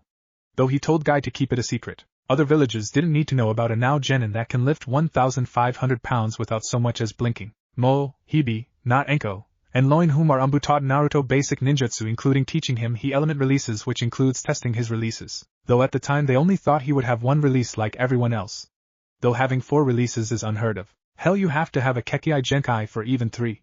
He never pictured Naruto having Doton, Raiton, Suiton, and Futon, and that is just the suffice of his abilities. If the old man instinct is right, then Naruto can mix elements together if he masters the elements he has now. It's just a throw he and Naruto's private doctor came up with, but it is very highly likely Naruto may be the most powerful shinobi grandsing in his village. But again, this matter of Naruto might be able to mix element like Mokuton and Hayaton was kept off the record and strictly kept between Hiruzen and Naruto's doctor, whom watched the boy grow into a fine young man. Last thing the young lad need was the civilian council trying to have their daughter marry him, and another to make enemy shinobi come and try to take him to another village. Though it's shown his training he can easily defend himself against any shinobi not above jounin if the records are correct. Naruto's Kekkei Genkai or whatever it is seems to allow him to transcend the normal boundaries of the human abilities. While shinobi were powerful, they were still human, and had some limitations. Naruto seems to be a league of his own. The scary thought for Hiruzen is that Naruto isn't a fully grown man yet despite his physical appearance, and he is still growing strong day by day as he trains and prepares for whatever tasks and trails are ahead. Was the old man to be proud or scared? That he didn't know honestly. But he does know Naruto is distinct for many great things. Naruto-kun? The old man calls out the boy's name. He hadn't pondered on his sensei yet, but he has to inform Naruto of what time his trials will begin and inform him of other important matters. Yes? Was the simple reply he had gotten back. Hiruzen turned to face Naruto, looking into those golden blank slit eyes that felt like no matter of age the young genin was looking into your soul. I have good news and bad news. Good news is that you can become a clan head if you pass your trials in a week's time, Hiruzen informed. And the bad? Naruto asked, thinking where this is going. Hiruzen sighs as he takes another puff of his pipe. Unfortunately, I can't think of anyone to train you one-on-one until you get put on a team, Hiruzen says honestly, seeing no point in hiding this from his grandson figure. Ah, I see. Would you be willing to train me? Naruto asked, though Hiruzen can detect a small amount of hope in the boy voice. Though if none knew him they would just hear a blank even tone. Hiruzen blinked at this and given it thought. He could teach Naruto like he taught the Sannin, but that would require some form of cutting down his duties. But then again, when he does have the free time he can personally train Naruto. Kage Bunshin would teach Naruto, while Hiruzen is busy with his paperwork, which will also inform his as they dispel on his progress. Yes, that could work. I could have Naruto use the training ground 19 since no one goes there anyway, Hiruzen thought. But what he would teach the boy? Some of his personal jutsu and techniques, that is for sure, and maybe a bunch more since the Hokage library will be open to Naruto. But Naruto will also be exposed to politics and other subjects under his teachings. Yes, he would like to have a Gaki to teach again, and this one could be stronger than the legendary Sannin combined. Well, I don't see why not. But I will have a Kage oversee your teaching when I am busy, Hiruzen said, which at this Naruto blinked. Hey Gigi, if the Kage Bunshin is a solid clone technique and sends memories to the user after they dispel, could that help with signing paperwork? Naruto said with a slight tilted head while pointing out the obvious. Hiruzen stopped and blinked as his eye twitched that the answer was in front of him this whole time. He started swearing all sorts of ways in his head, cursing Minato, and not thinking of that himself sooner. Meanwhile, in the Shinigami's stomach, Minato sneezed. Sighing, Hiruzen looked at the boy with a defeated look. Getting too old for the job? Naruto said, quoting the old man when he would say, I'm getting too old for this shit. Hiruzen nodded and rubbed his forehead to push the headache away. Meet me at training ground 19 at 3 a.m. tomorrow morning sharp, Hiruzen commanded. Naruto raised an eyebrow. Why so early, Gigi? Because that way I have a solid 8 hours before I have to come back to the office. I will train you 5 of those hours. 3 of those hours are yours alone for free time. I will have a training chart for you when we meet tomorrow. Hiruzen explained. He did the same thing with the Sannin, but Naruto's will be more intense. Naruto nods in understanding as he won't ask his sensei about his methods of training yet. Understood, Naruto said before he paused and given the man a small smirk. Sensei. Hiruzen smirked at Naruto and waved his hand to dismiss the boy. Make sure you're ready for tomorrow, as training will be tough and hard on you, Hiruzen said, giving Naruto a forewarning statement. Hard and rough training is good training.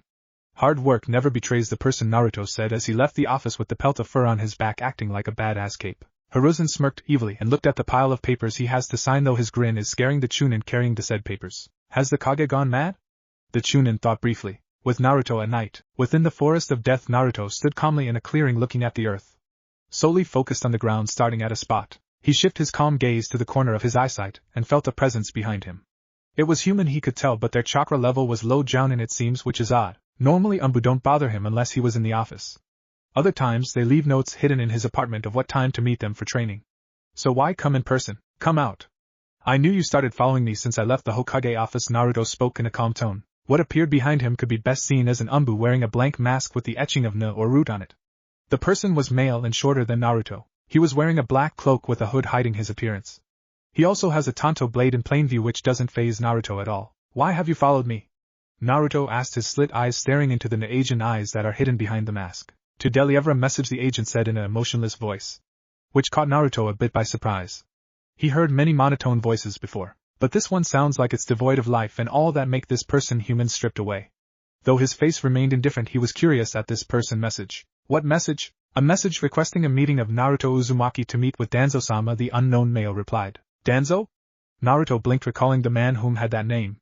A foul-smelling male with a X-shaped scar on his chin, and most of his body heavily bandaged. He had a foul yet odd scent to him. Yes. Danzo-sama requests you meet him. He has information you may find interesting. What kind of information? Information about your parents, and what the Sandaime Hokage has kept from you, was the reply. But again it sounded like a recording or a message, like he practiced this line before this meeting. My parents? Naruto asked with a tilted head, his face stay indifferent and emotionless. Inuyasha of old and Naruto have one of few things in common. One is the lack of parents in their life. While Naruto parents are unknown, Inuyasha of old knew his parent threw him out for being born too weak, as they too were great demons and power was everything way back then. Yes, was the short, simple reply. Not interested, Naruto said simply. What? The Umbu said, clearly surprised by the turn of events. I am not interested in learning about my parents. Nor do I have the desire to seek out the information you are giving. Begone, Naruto said in a slightly cold tone. It's not that he is curious about his own parents. He very much is, but ever since he met that Danzo character all those years ago, the man smelled so foul even less yokai would able to tell that man and not human. At least not fully. He didn't know what the man is, but Naruto made sure to stay clear of that human, as he had that gleam of light in his eye that strives for power beyond his understand and ability to use.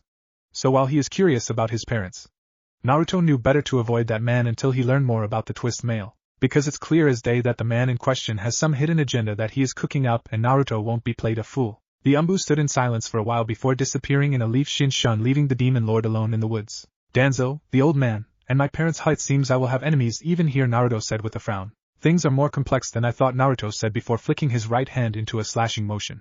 Slowly the faint smell of blood filled his senses. Naruto looked to his right to see two more of the same shinobi cut apart by one of his wind techniques. No doubt they didn't suspect it coming, and were caught off guard by the very sharp rays and power, though it proved something to him during his couple of years of testing. These humans of this era had no idea how demonic power felt, so it would leave to stand they had no idea he launched an attack, otherwise they would have dodged at that, or they were caught by surprise of his sudden attack. Regardless, this could prove to be very useful information. Chapter 4 Meetings. Konoha, one of the 5 great hidden villages and most likely the strongest of the 5, could be seen now as peaceful and quiet. As the moon is at its highest point in the sky and most if not all of the village is asleep uncaring at the rest of the world. The warm bed comfort them, though one more night before another day begins all but a few are in fact awake. One of such group that is awake for a fact are the night guard ANBU, whom job it is to patrol the village late at night and keep the village safe from any sudden attacks that may befall them. Another that is awake is none other than Clan Head, whom has a lot on her mind. So much in fact she can't sleep and can only gaze at the shining moon above, lost in her thoughts as to the dreams that plague her nights ever since the massacre happened all those years ago. Not haunted by the dead bodies of her fellow clans men and women, not haunted by the betrayal of Itachi as she wasn't his birth mother, nor haunted by the sorry excuse of a husband she had before he was slain by his own son. No, what haunted her nights and dreams was something more complex and harder to grasp. Memories and a whole lifetime that wasn't hers plagued the dreams she has. A whole life from another time period, and people lived in those dreams. A life without many shinobi, kanchi, chakra, and jutsu. But what she saw the most of, what could be the most haunting thing that plagues her mind, is him. He looks just like her pillar. The way they speak is similar, and the actions he takes seems like a mirror image, but instead of seeing the same reflection she only can see an alternate version of both images. Both different yet the same time. It didn't make sense in her mind. Maybe her pillar takes after this male in her dreams? She has no idea what she is going though. After all, it's insane having the memories of another person you never met before. Yet she can't find any proof it is the loss of her mind. She went to get her mind scanned by a close friend, but found nothing out of place, and she did not having the signs of losing touch with the world she was in. Yet there are 2 continuing names she hears no matter the time of day, Izaoi and Inutasho. She hasn't told anyone, not even her pillar, but compared herself to Izaoi. They are similar in looks. Long raven black silk-like hair, smooth pale soft cream skin, pink fully kissable lips, a large C to a low D cup for bust size, a shapely hourglass figure, curves in all the right places that will make men drool, and weak, strong will and loving heart to those they hold dear, and finally an undying love for a certain someone. The only difference is their eyes. Izaoi has soft, warm, loving, kind brown eyes. Herself has onyx-colored black eyes, but they held the same expressions. She is Mikoto Uchiha clan, head of the Uchiha clan, and right now she is yearning for something only a certain someone whom looks like this Inutasho can provide her. She wants to take her pillar and show him how much he means to her. She wants him, yearns for him, and wishes for him to take her. To take her first time and to make her his forever. The one thing she craves more than anything is that boy's love and affection. Something deep within her screamed and even begged to be with him, like her very soul was trying to tell her to be with him and never let him go again. Naruto, Mikoto thought with a depressed sigh. He has been the plague of her thoughts for a long time. Yet she doesn't understand why she feels this way. She had no real connections to the clan emotionally after her mother and aunt died. Her father died during a war protecting a post that was assigned to him, so she had long gotten over his death. Sure, she had Yu and Mia, but they were friends even though Yu and herself fight over what is good for the 2 kids. She has no real deep emotional connect with her so-called sons, as they were not birthed from her. And secretly she despises both Sasuke and Itachi, as they are what some call the cursed union. Even though she had friends such as Mia, Yu, Kurenai, Anko, Tsum, Hana, Mabuki, and a few others, why did she feel so alone? Or more accurately, like something is missing. Sighing, she headed to her bed and slipped into the smooth warm sheets, and tried to forget the drama and stress that the day brought, only to hope she woke up to a better day tomorrow. Training Ground 44, with Naruto. Sitting in a lotus meditative position, Naruto calmly sat with his eyes closed, calmly breathing in and out at a steady pace. The clearing around Naruto is one of the many small training grounds within the village. 3 wooden posts firmly placed into the ground for target practice with weapons or to train's one body. But what is in front of Naruto is far more interesting. For you see, to practice his telekinetic powers and improve upon it, Naruto must build up the strength by lifting various objects of different sizes and density. In front of Naruto are 6 different types of a block or cube shape. 1 is wood, second one is foil, the third is lead, the fourth is steel, the fifth one is iron, and the final one is in lead/iron mix, making it the heaviest of all 6. Well, densest. They are the same size and the amount of mass they have it the same. The only thing that sets them apart is the density that each block holds. I hope I am right because this is one of the few things I remember from science class. Each block Naruto have to use his telekinesis powers to lift and hold into the air for an hour or more before dropping that block and moving on to the next one. The first one he has to do is the block of foil he made for practice. Then he will move on to the wooden block, then the steel, the lead, the iron, and finally the iron/lead mix. If he wants to improve even farther he will have to lift things of larger sizes and heavier density, or lift all these blocks at once, and keep them there for more than an hour. This will improve his control, increase the power of this ability, and also allow him to use it in unique ways. One such way is making someone choke to death or snap their bones with a flick of his finger. The world around Naruto goes silent as his hair silently lifts and flows that there is some unseen force making it look like it's blowing in the wind, when there is no wind swaying the tree branches around him. Small rocks and pebbles begin to float into the air around Naruto, as does the block of solid foil. The pebbles and foil dance in some odd fashion as Naruto pulls and pushes, spins and twirls the items in the air by this unique power, letting the random objects in the air dance of their own free will. All he has to do is make this state last for more than an hour, then move on to the wooden block and so on. When he is completely done with this ability it should allow him to do feats that would be normally impossible, such as atomize a person by making them explode or lift rocks the size of a small mountain, or larger. This also includes reading minds, traveling to a different reality, controlling matter, controlling others and other cool stuff. But that's when this ability completely matures and is fully developed. Short summary: like a fucking badass Jedi or Alma from FER, it always starts out small with abilities like this. They grow, continuing to get strong and stronger over time and experience, and when it finally matures then it appears godlike in nature. No, that would be the wrong word for it. Godlike is something close to gods but not a god. A good example is a dragon. Though they are celestial beasts and very close to gods, they themselves as dragons are still weaker than a real god. So celestial-like maybe? It would fit better, as godlike would be a misuse of words and an exaggeration of the power or ability. Sometime later in Training Field 19, with Hiruzen. Hiruzen has several scrolls and other such items as 2 wooden oak staffs, scrolls on forms and techniques for bojutsu, advanced ninjutsu with all 5 elements containing a different style of jutsu. But the jutsu are split in half as 2 different sets of jutsu can be seen labeled as defense or offense. Hiruzen also brought several other techniques that involve genjutsu, kenjutsu, taijutsu, kinjutsu, forbidden technique, and more advanced forms or fuinjutsu, that is the 4th level of the sealing arts, as Hiruzen knows Naruto already mastered the first 3 levels within 5 years. I wonder if I forgot something to include. I feel giddy teaching Naruto. Hiruzen had a proud happy smile at teaching his surrogate godson. The only problem Hiruzen is having, to be honest, is how to teach Naruto, whom not has 1 but 3 pools of chakra. He doesn't know about Yuki. Yes, the problem is the 3rd pool is a result of Naruto waking his Kekkei Genkai. Hiruzen known as was similar to in a way chakra, but its nature and feel felt complete different than the normal chakra he is used to sensing. True, it piqued his interest of how the boy can have so much power within him and not explode due to the sheer amount of chakra within him. But it's how Naruto is able to control this much power to near perfection. Normally Jinchuriki have horrible chakra control no matter the tailed beast sealed within the body, but Naruto shows the signs of near perfect control over his power. And if you aren't trying to sense the power within him, then you will miss it. You have to be actively searching for it, as Naruto holds back his power and uses it in a sparring manner, not showing off all his power at once. A wise idea and great for battles if you want your opponent to underestimate you greatly. Naruto also is very good at stealth, which is also a plus as he is good at keeping himself hidden. GG like that. Hiruzen turns to his surrogate grandson to see him in different clothing than he normally wears. Normal Naruto can be seen wearing armor and splendid clothing fit for a noble person of birth. But now Naruto is just wearing what some shinobis call a training outfit. Naruto stands across his grandfather figure with a simple set of clothing. Black pair of umbu pants with a few extra pockets, a white plain shirt that has a v-neck. His hair is not tied up, letting all his silver locks flow freely with the wind as it ends near his mid-back. And finally for shoes he has black shinobi sandals with shin guards, much like a certain snake lady wears. Naruto, you're on time. Hiruzen smiles at Naruto, whom only nods. Naruto wears a much more serious face, though how he kept a composed and calm expression is beyond some. Hi. What is on the training regime today, sensei? Naruto said while calling the leader of his village his sensei, which Hiruzen smiles widely at, enjoying the title of sensei once again. Right. Since I know for a fact you're much more advanced than most of your class, and no doubt that you are strong enough to take on most of the best umbu I have one-on-one only, I want you to create some shadow clones and spar with them. Hiruzen instructed, to only get a raised eyebrow from the young yokai. On Earth spikes, Hiruzen finished, to which Naruto nodded. Are there anything special about these so-called spikes? Naruto asked curiously. Yes. I will have a seal tag affecting the spikes so they are slippery and hard to move around, and I know your greatest strengths are your speed, understatement, skill with a sword, and your physical strength.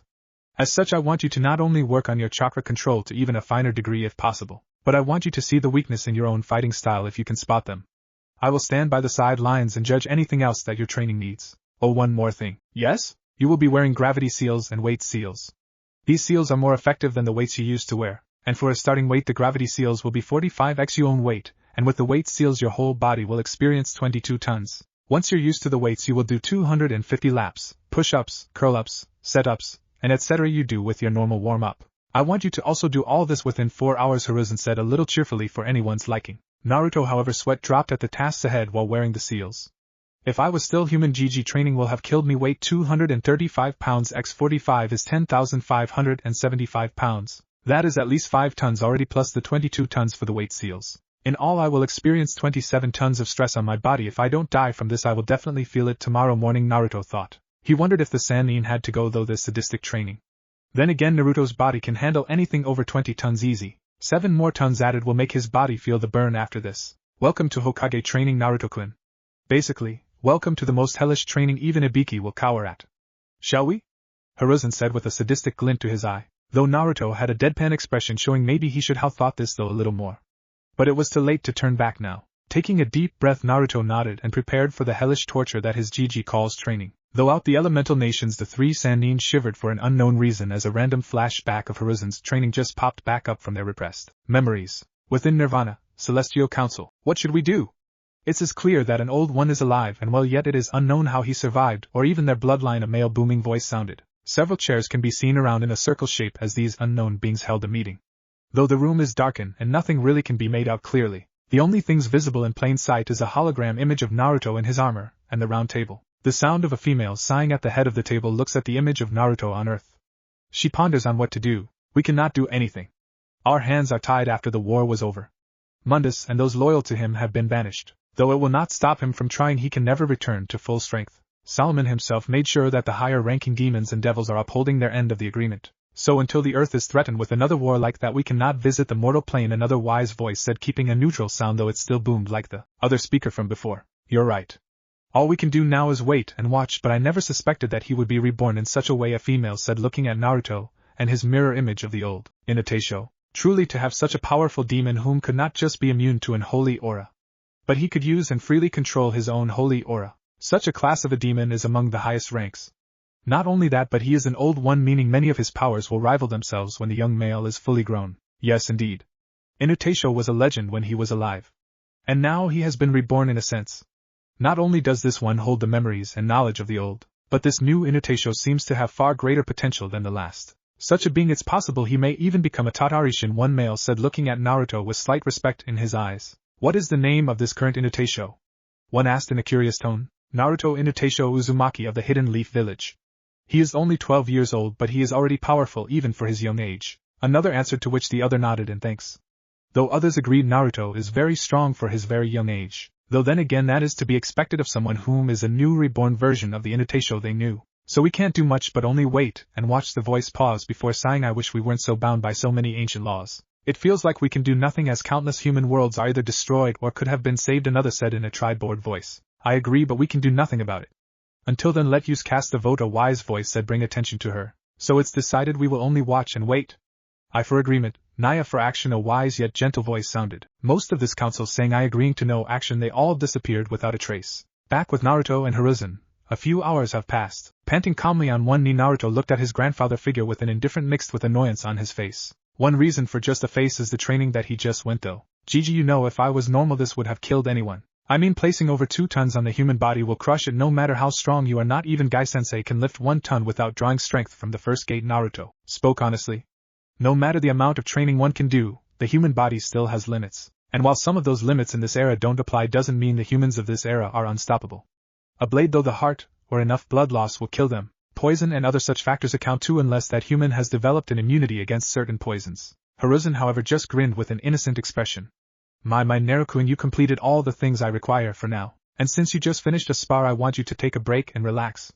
I will return in an hour, so rest up. Hiruzen said, disappearing in a shinshan to get some more things ready for Naruto's training. Sighing, Naruto struggles to get back up and walks over to a tree only to sit down and lean against it. With the gravity and weight seal on his body, his movement is rather slow and not as fluid as it used to be. Though the art of Fuinjutsu is without a doubt great, it can take its toll on him if he isn't careful. He is wearing an extra 15 tons as it is. It will take time for his body to get used to it, but Naruto can manage for now at least. Naruto didn't expect his sensei to suddenly increase his seals so soon, but it made sense. Halfway through the workout, Naruto's body got used to the seal's effects, which Hiruzen noticed quickly, and increased the weight even farther by making Naruto get used to the plus 15 tons that were added. So in total now Naruto has a total of 42 tons on his body. At the rate he is currently going, he will reach over 100 tons by 2 weeks' time, if not sooner. It seems I got the training I needed.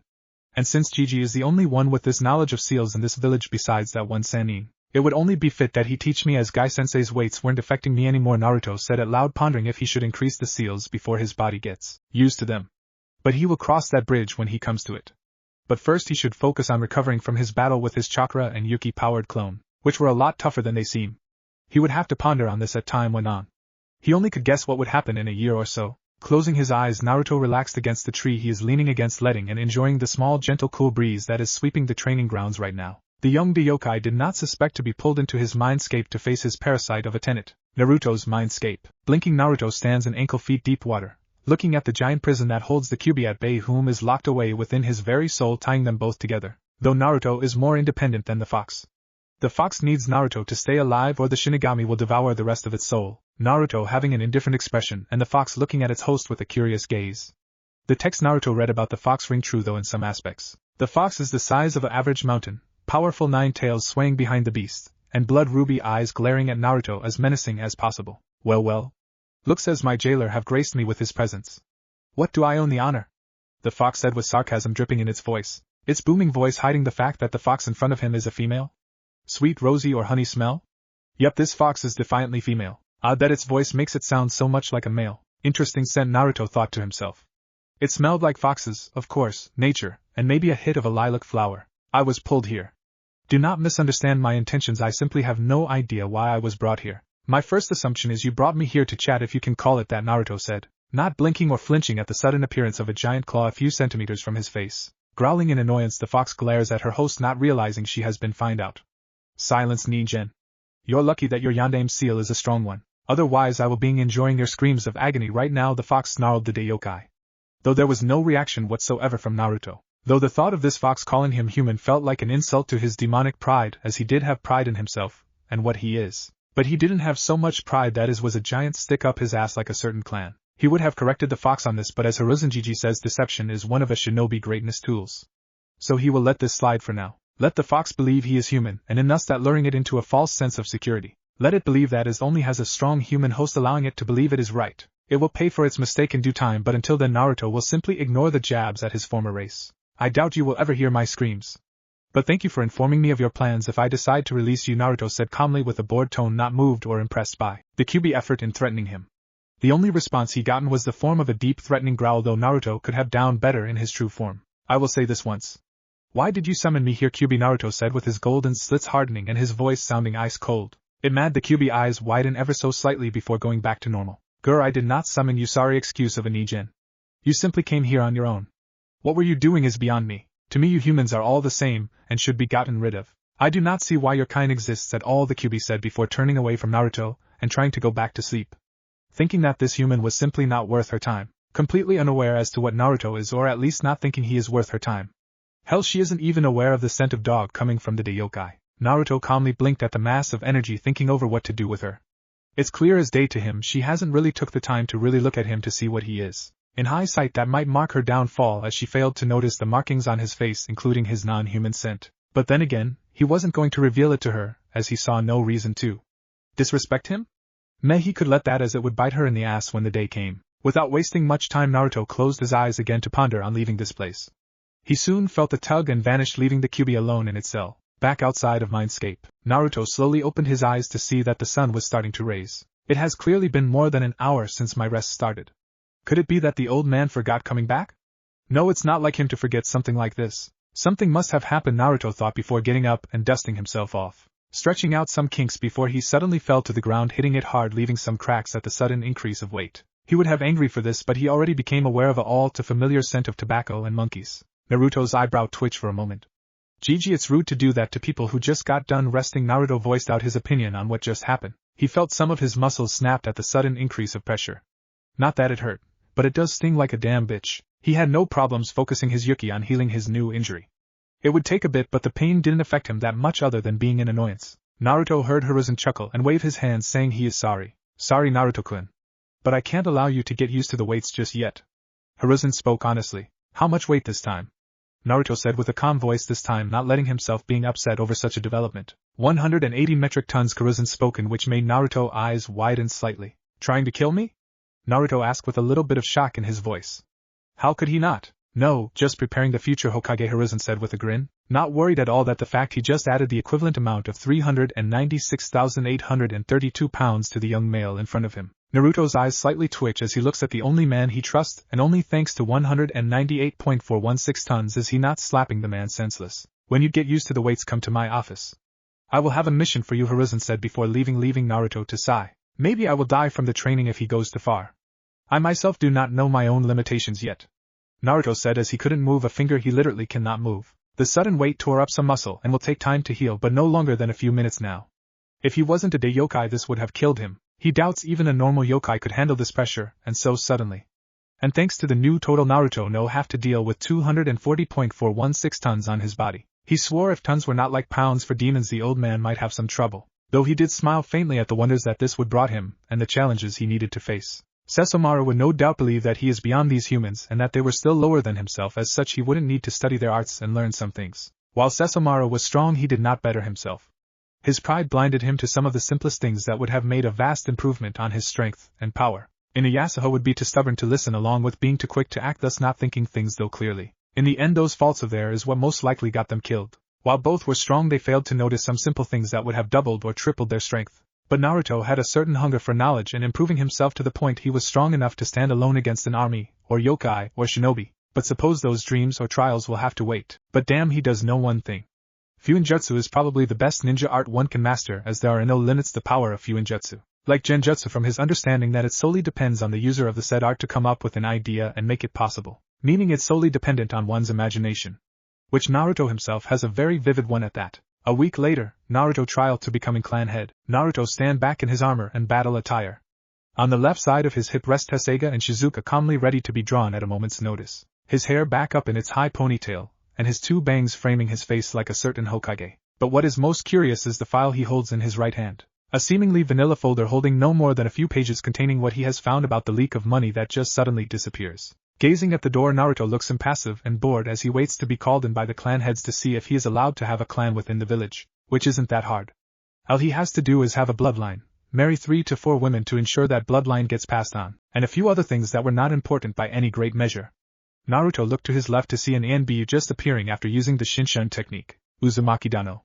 The council is ready for you now, the Anbu said in both great respect and politeness. Naruto nodded in thanks to the Anbu as he opened the door to face his Gigi and several clan heads. What if Godlike Naruto reincarnation of Inuyasha? And thanks for watching my video till the end. If you enjoy this content, then do consider subscribing to my channel, and leave a like if you guys need the next part. Comment down, and thanks for watching the video, and see you guys in the next video.